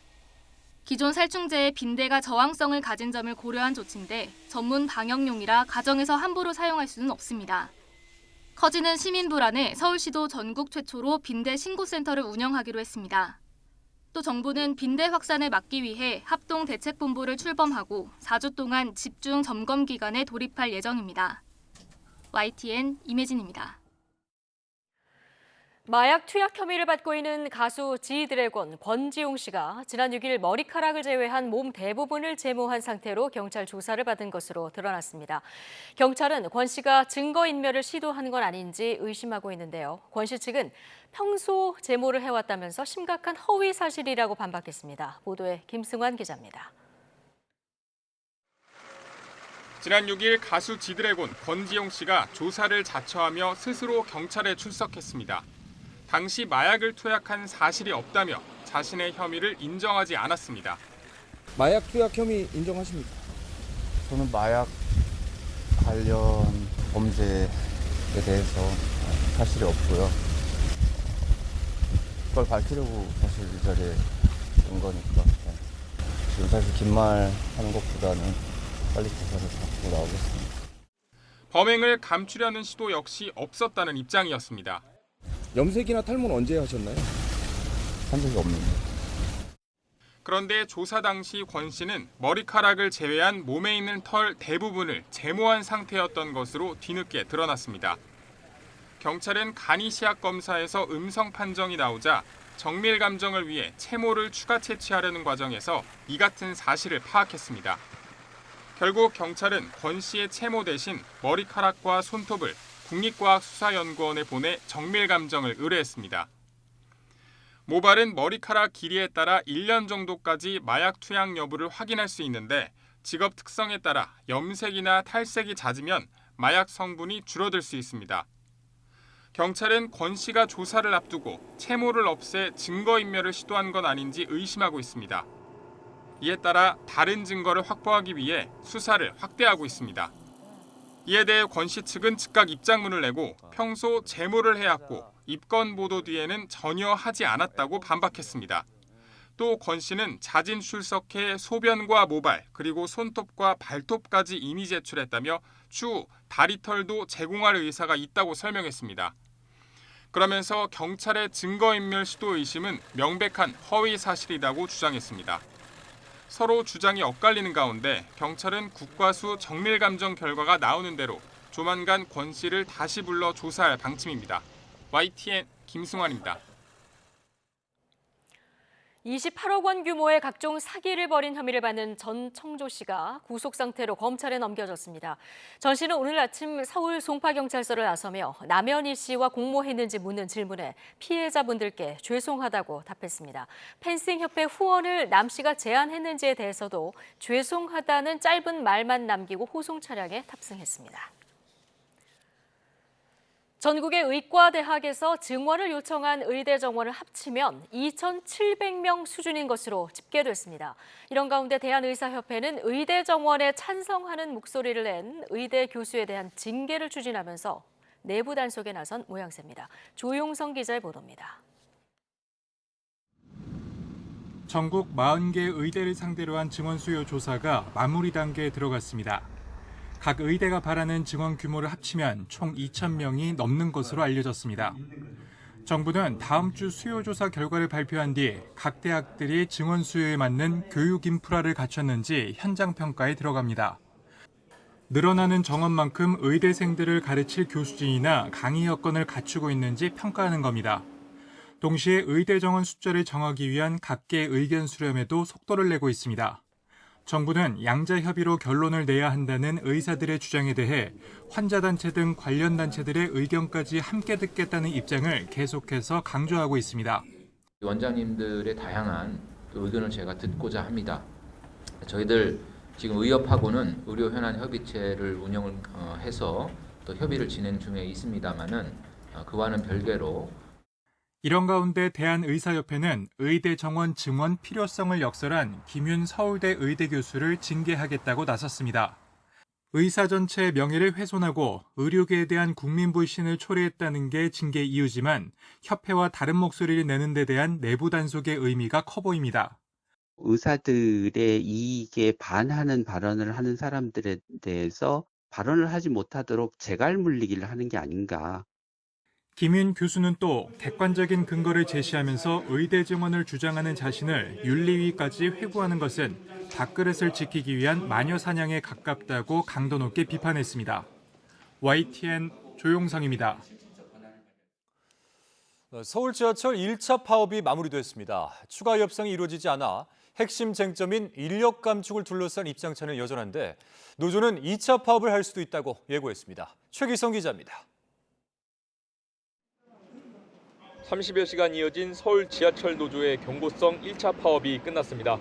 노사가 사전에 체결한 필수유지 협정으로 출근 시간은 차질 없이 운행했지만 파업 첫날 퇴근길 시민들은 불편을 겪었습니다. 서울시와 서울교통공사는 오후 6시부터 8시까지 운행률 87%를 목표로 했지만 실제 운행률은 75% 수준에 그쳤습니다. 출퇴근 시간을 제외하면 운행률은 80% 정도를 유지했습니다. 파업은 끝났지만 1차 파업 기간에 노사 공식 협상은 한 차례도 이뤄지지 않아서 쟁점인 인력 감축 문제는 여전히 남아 있습니다. 다만 한국노총노조는 막판 협상 때 사측 제시안을 받아들이겠다면서 파업에 불참했습니다. 사측은 오는 2026년까지 인력 2천여 명을 줄이거나 외주화한다는 계획입니다. 노조는 외주화가 되면 2인 1조 근무 원칙이 제대로 지켜지지 않아 안전 문제로 이어질 수 있다고 주장합니다. 시민의 안전을 위해서 싸우기에 나왔습니다. 시민 여러분, 우리들은 임금을 위해서 이 자리에 나온 게 아닙니다. 사측은 안전과 직접 관련 있는 부분은 오히려 강화할 것이라면서 근무 제도를 고쳐서라도 2인 1조 근무 원칙이 지켜지도록 신경 쓰겠다는 입장입니다. 또 노조 측은 올해 868명을 뽑아야 한다고 밝혔지만 사측은 660명만 채용 가능하다고 맞서고 있습니다. 민주노총 노조는 수능 날인 16일이 지나도 사측 태도가 안 바뀌면 전면 파업에 들어갈 수 있다고 예고했습니다. 시기를 특정하진 않았습니다. 서울시는 법과 원칙에 따라 대응하겠다고 밝힌 상태여서 대화 없이 양측 갈등만 깊어지는 모습입니다. YTN 최기성입니다. 신천지 교회가 지난해에 이어서 올해도 대구에서 10만 명이 모이는 집회를 예고해 경찰과 행정당국에 비상이 걸렸습니다. 대구경찰청은 모레 대구 스타디움에서 열리는 신천지 교회 연합수료식 일정에 맞춰 경찰관 250여 명을 현장에 배치해 교통관리를 한다고 밝혔습니다. 또한 행사장 주변에서 예고된 신천지 반대단체 집회에 대해서도 마찰이 일어나지 않도록 관리할 계획입니다. 김진욱 고위공직자범죄수사처장이 공수처장 후임자 추천에 관해 나눈 문자 메시지가 포착돼 논란이 일고 있습니다. 김 처장은 오늘 국회 예산결상특별위원회 회의장에서 여운국 공수처 차장과 문자 메시지를 주고받았습니다. 여 차장은 판사 출신 변호사들을 언급하며 수락 가능성이 제로라고 말했고 이에 김 처장은 수락 가능성이 높다고 사람을 추천할 수도 없다며 난색을 표하기도 했습니다. 두 사람 메시지가 공개되면서 후보추천위원회를 거치지 않고 현직 처장이 후임자 추천에 관여하는 게 아니냐는 논란이 제기됐습니다. 이에 대해서 공수처 관계자는 후보추천위가 구성된 상태에서 두 사람이 개인적인 예측을 주고받았을 뿐이라고 해명했습니다. 대학가에서 여성 혼자 사는 집에 수차례 무단 침입하고 물품을 훔친 20대가 경찰에 붙잡혔습니다. 아직 범행 동기는 밝혀지지 않았는데 경찰이 피의자를 조사한 뒤 집으로 돌려보내서 피해자가 불안해하고 있습니다. 이상공 기자입니다. 마스크를 쓴 남성이 창문을 열어보더니 주위를 살핍니다. 잠시 뒤 에어컨 실외기를 밟고 올라가 비좁은 구조물을 통과해 집 안으로 들어갑니다. 경찰에 붙잡힌 20대 피의자가 대학가 원룸에 몰래 들어가는 모습입니다. 범행은 외출 뒤 이상함을 눈치챈 피해 여성의 신고로 꼬리가 잡혔습니다. 집에 있는 컴퓨터로 누군가 메신저에 접속했다는 알림이 휴대전화로 전송됐고 열어둔 적 없는 화장실 변기 뚜껑이 올라가 있었기 때문입니다. 경찰 조사 결과 피의자는 피해 여성의 집에 세 차례나 침입했던 것으로 드러났습니다. 피의자는 매번 1시간 정도 집안에 머물렀고 밑밤을 훔치고 음료수를 마셨던 것으로 조사됐습니다. 피해 여성은 이번 일로 사는 곳까지 옮겼지만 여전히 불안감을 감추지 못하고 있습니다. 경찰이 조사 뒤 피의자를 집으로 돌려보냈기 때문입니다. 소름 끼치고 불안하고 계속 사람 없는 데도 있는 것처럼 두리번거리게 되고 좀 무섭고요. 수사를 받았더라도 일단 집에 보낸 상태라서 다시 올까봐 좀 불안했어요. 피해 소식을 접한 다른 학생들도 걱정스럽다는 반응입니다. 좀 불안하긴 하죠. 그래도 혼자 여자서 자취하는데 뭐 저희 집도 또 그러면 어떡하지? 이러면서 이사하고 싶은 마음도 좀 들기도 해요. 피의자는 피해 여성과 일면식이 없는 관계로 범행 동기에 대해서는 묵비권을 행사하는 것으로 전해졌습니다. 경찰은 피해자에게 신변보호 조치를 안내했다며 주거 침입과 절도 혐의로 A씨에 대한 구속영장을 신청하고 추가 범행 여부를 조사하고 있다고 설명했습니다. YTN 이상곤입니다. 요즘 광주와 전남 지역 경찰과 검찰이 초상집 분위기입니다. 18억 원을 챙긴 혐의의 브로커를 둘러싼 수사가 전방위로 확대되고 있기 때문인데요. 이미 검찰 수사관이 구속된 데 이어서 어제는 전직 경찰 경무관도 구속됐고 추가로 대대적인 압수수색이 이루어졌습니다. 갈수록 파문이 커지고 있는 수사 상황을 나윤호 기자가 취재했습니다. 검찰 수사관들이 광주경찰청 7층에서 압수수색에 쓰이는 파란색 상자를 들고 나옵니다. 압수수색은 수사 부서는 물론이고 광주 북부경찰서와 지구대에서까지 이루어졌습니다. 압수수색 대상은 브로커 개입 의혹을 받는 사건을 수사했던 부서에서 일했던 경찰관들입니다. 어떤 자료 확보하셨죠? 앞서 지난 8월 검찰은 거물 사건 브로커 성모 씨를 구속해 재판에 넘겼습니다. 코인 사기 사건으로 조사받는 사람에게 사건을 잘 해결해 주겠다며 금품을 받은 혐의입니다. 검찰은 고급 외제 승용차를 비롯해 성 씨가 받은 금품 액수가 지난 2020년 8월부터 1년 사이에 무려 18억 원에 달하는 것으로 보고 있습니다. 검찰은 브로커 성 씨가 수사에 개입하는 과정에 검찰과 경찰 다수가 연루돼 있다고 보고 수사를 확대했습니다. 검찰은 이미 브로커의 청탁에 수사 기밀을 유출하고 금품을 챙긴 혐의로 광주지방검찰청 목포지청 수사관을 구속했습니다. 또 서울경찰청 금융범죄수사대와 목포경찰서를 압수수색하는 등 검찰과 경찰을 넘나들고 있습니다. 검찰은 브로커 성 씨가 경찰 인사에 개입한 정황도 포착한 것으로 알려졌습니다. 압수수색 건데 하고 나서 인사하게 지금 들려가지고 지금 자료 제가 빼고 있다 하더라고요. 아주 좀 황당합니다. 진짜 평소 맞은 것처럼 전격적으로 해버리니까. 경찰에서는 서울경찰청 전 수사부장이 구속됐습니다. 구속된 경무관은 브로커에게 뒷돈을 받은 혐의를 전면 부인했지만 재판부는 증거를 없앨 수 있다며 영장을 발부했습니다. 브로커가 이끈 모임에 현 여권의 유력 정치인도 연루된 것으로 알려진 상황. 검찰 수사는 경찰 고위직을 비롯해 정치인 불법 선거자금 제공이나 지자체 관급계약 비리 의혹까지 확대될 전망입니다. YTN 나윤호입니다. 제주 서부경찰서는 마약으로 정신을 잃게 한 뒤 여성 20여 명을 성폭행하고 영상을 촬영한 혐의로 30대 남성 A씨 등 2명을 구속 송치했습니다.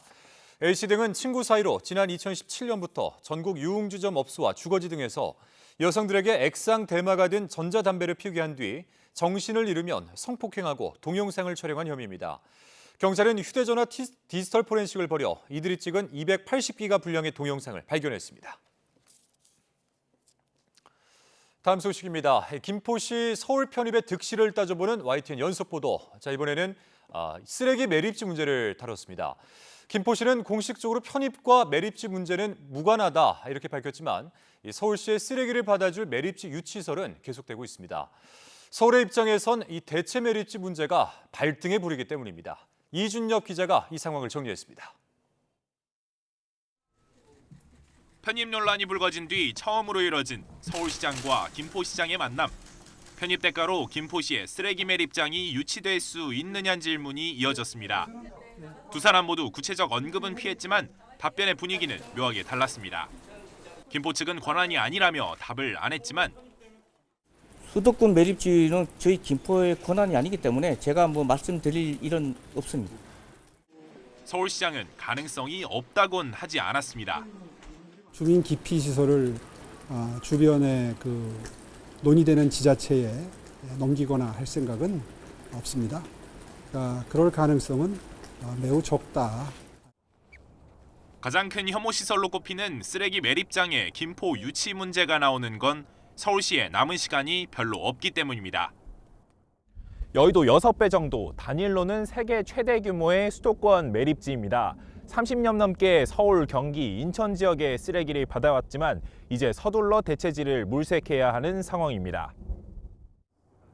수도권 매립지의 운영은 서울과 경기도, 인천시 등의 협의로 결정되지만 결정적인 매립 승인권은 전적으로 인천시에 있습니다. 그런 인천시가 3년 뒤인 2026년까지 무조건 매립지 운영을 끝내겠다는 입장이고, 이는 윤석열 대통령의 대선 공약이기도 합니다. 매립지 문제를 해결하려면 대체 매립지 만들어야 되는 건 당연한 거 아닙니까? 대통령께서도 공약을 했고. 그러나 대체 매립지 선정은 난항을 겪고 있습니다.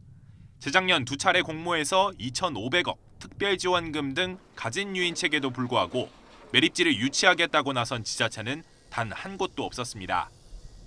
이에 아직 사용하지 않은 수도권 매립지 일부가 걸쳐 있고 비교적 여유 부지도 많은 김포가 서울 편입을 고리로 기존 매립지 이용 연장이나 대체지 유치를 통해 해결사를 자처할 수 있다는 전망이 스멀스멀 나오는 겁니다. 쓰레기 매립장 김포에 있잖아요. 서울에 편입되면 서울에서는 자유롭게 할 수 있거든요. 서울로 편입되면서 수도권 매립장보다는 이득이 되는 게 더 많기 때문에 그 정도는 감수해야 한다고 생각합니다. 선례가 없는 것도 아닙니다. 김포시는 앞서 지하철 5호선 연장을 대가로 서울 강서구의 골칫거리였던 방화 차량기지와 건설 폐기물 처리장을 떠안기로 했습니다. 혹여 김포시가 반대해도 만약 편입된다면 도시계획 권한을 대부분 서울시가 가져간다는 변수도 있습니다. 김포구로 되는 순간 도시기본계획의 수립 및 승인권자는 서울시장으로 바뀌게 됩니다. 여기에 더해 벌써 지역 주민의 거센 반대에 부딪힌 서울 상암동 소각장 설치 사업이 김포 편입의 협상 테이블에 오를 수 있다는 관측마저 나오고 있습니다.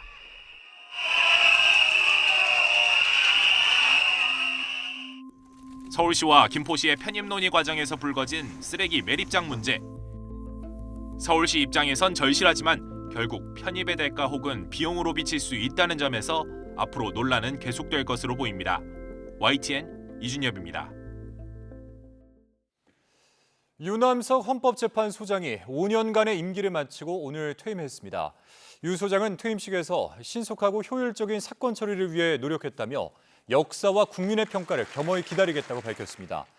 대법원장에 이어서 헌법재판소장 후임자도 인사청문 과정을 거치는 중이어서 사법부 양대 수장 공석 사태가 현실이 됐습니다.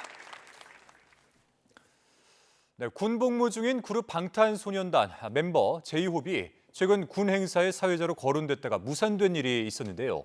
신원식 국방부 장관이 국회에서 행사 차출을 직접 보류시킨 이유를 설명했습니다. 신 장관의 발언 직접 들어보시죠. 국제 군인 요리대회에서 그 BTS 멤버 제이홉이 사회를 맡는 방안이 거론된데 국방부에서 이를 승인하지 않았다고 하던 사실입니까?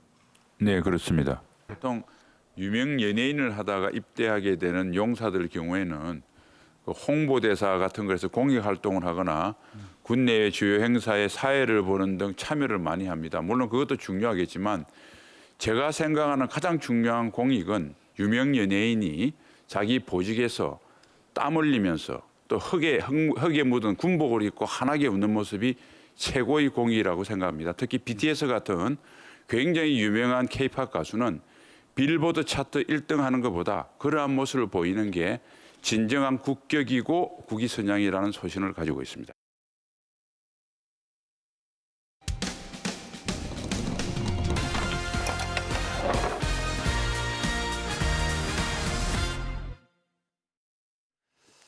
배터리 업계 대기업인 SK온이 충남 서산에 건설 중인 신규 공장 공사가 나흘 동안 중단됐습니다.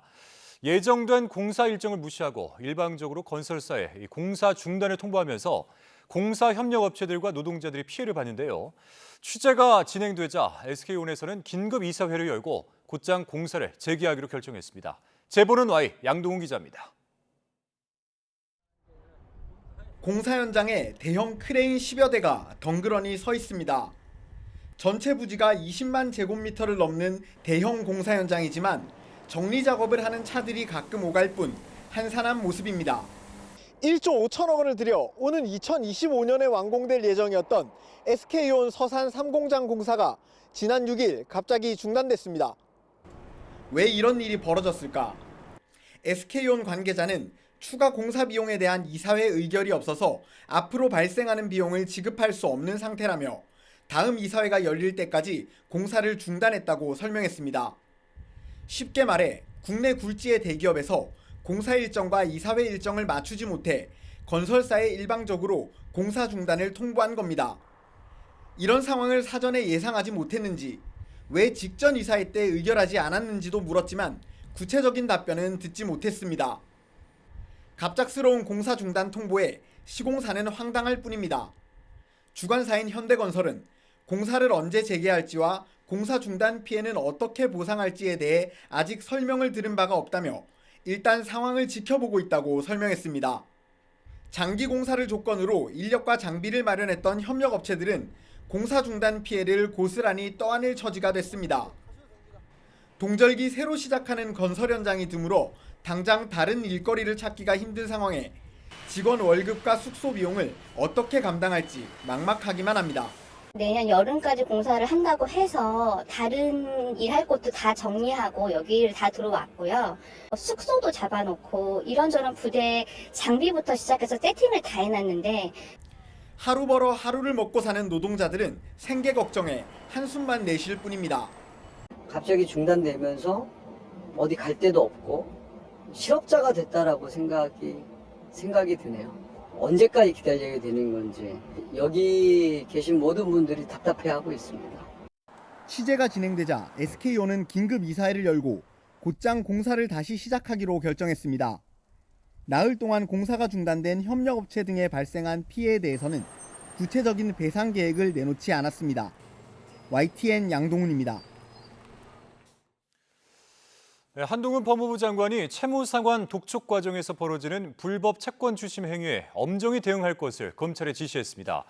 한 장관은 어제 윤석열 대통령 주재 간담회에서 피해자들 의견을 청취한 뒤 불법 채권 추심 행위에 검찰이 더 높은 형량을 구형하는 방안을 적극적으로 검토하라고 주문했습니다. 또한 변제 독촉 과정에서 피해자나 동거인, 가족에게 지속적이고 반복적으로 불안감을 줄 경우 스토킹 처벌법도 적극적으로 적용하라고 강조했습니다.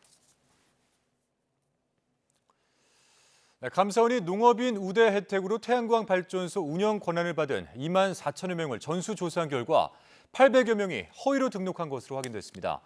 감사원은 신재생에너지 사업 추진실태 감사에서 이런 사실을 적발하고 38명에 대해 수사 요청한 것으로 전해졌습니다. 감사원이 중점 조사한 사업은 농축산어업인 자격을 증빙하면 소형 태양광 발전소 운영에 우대 혜택을 주는 제도로 이번에 적발된 800여 명 가운데는 공직자도 6명 포함됐습니다. 조 바이든 미국 대통령과 시진핑 중국 국가주석이 오는 15일 APEC 정상회의가 열리는 샌프란시스코에서 회담을 갖습니다. 미국 정부 고위 당국자는 브리핑에서 지난해 11월 발리 회담 이후 1년 만에 두 정상이 만난다며 미중 간 경쟁의 책임 있는 관리와 소통 라인 강화 등을 논의할 계획이라고 밝혔습니다. 특히 러시아의 우크라이나 침공과 이스라엘 하마스 분쟁, 기후변화와 펜타닐 밀반입 문제 등이 회담 의제가 될 것으로 전망했습니다. 고위 당국자는 한반도 문제가 의제로 다뤄질지에 대한 질문에 북러 관계의 급성장과 북한의 대러시아 무기 공급 등을 우려 속에 지켜봤다며 북한의 실질적 후원자 역할을 해온 중국의 북한 도발과 관련한 우려를 강조할 생각이라고 밝혔습니다. 다음 주로 예정된 미중 정상회담을 앞두고 양국 경제수장이 만나 현안 조율에 나섰습니다.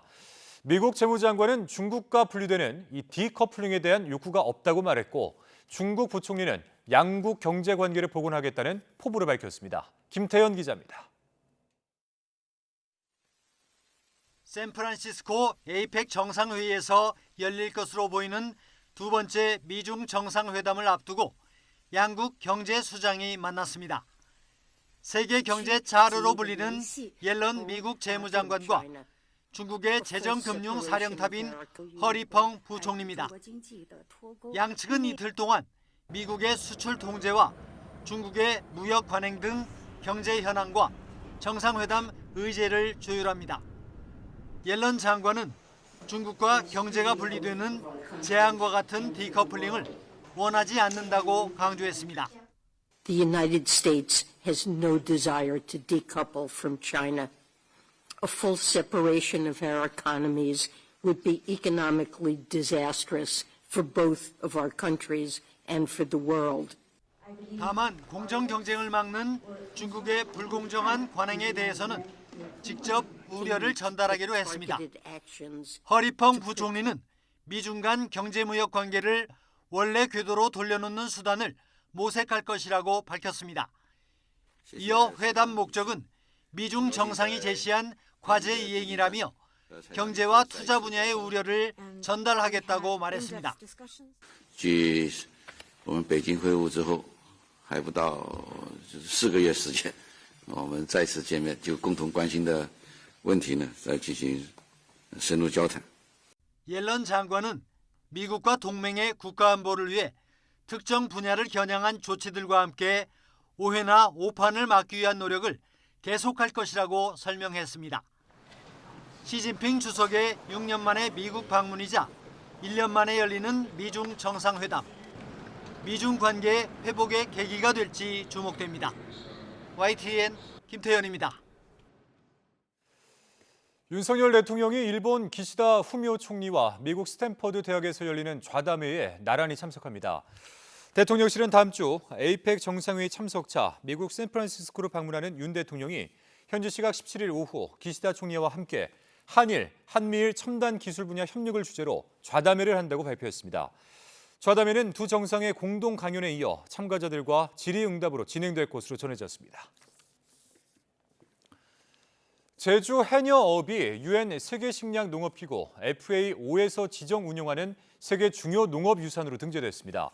제주도는 FAO가 이탈리아 로마에서 열린 총회에서 한국의 제주 해녀어업 등을 세계 중요 농업유산으로 등재하기로 결정했다고 밝혔습니다. 제주 해녀어업은 여성으로서 기계장치 없이 맨몸으로 바닷속에 들어가 일하는 잠수작업 기술, 자맥질 등을 의미합니다. 앞서 제주도는 지난 2018년 FAO에 제주 해녀어업 등재를 신청했지만 탈락했고 이후에 세 차례에 걸쳐 보완 서류를 제출한 등의 노력을 기울여왔습니다.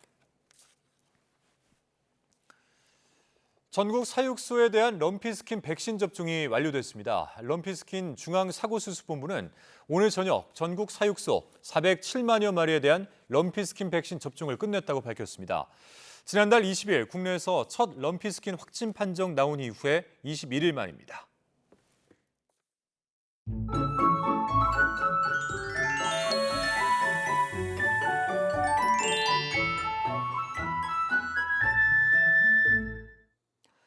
초겨울 같은 추위가 기승을 부리고 있습니다. 주말인 내일은 날이 더 추워지면서 올가을 가장 추운 날씨가 찾아오겠는데요. 강원과 충북, 남부 곳곳에 한파주의보가 발효 중인 가운데 서울 아침 기온이 영하 3도, 철원 영하 7도, 대전 영하 3도, 대구 1도까지 떨어지는 등 영하권 추위가 기승을 부리는 곳이 많겠고 한낮에도 서울 기온이 6도, 대전 8도, 광주 9도, 대구 12도에 머무는 등 오늘보다 낮아지며 더 쌀쌀해지겠습니다. 종일 보온에 신경 써주시기 바랍니다. 내일도 대체로 맑은 하늘이 함께 하겠습니다. 다만 서리가 내리거나 얼음이 관측되는 곳이 많겠고 오전까지 호남 해안을 중심으로 바람이 매우 강하게 불겠습니다. 또 동해안에는 너울성 파도가 높게 일겠습니다. 피해 없도록 각별히 주의해 주시기 바랍니다. 다음 주 초반까지 영하권 추위가 이어지는 가운데 제주도와 호남 서해안에는 모레 오후부터 가끔 비가 내릴 전망입니다. 날씨 정보였습니다. 금요일 뉴스라이트 마치겠습니다. 함께해 주신 여러분 고맙습니다.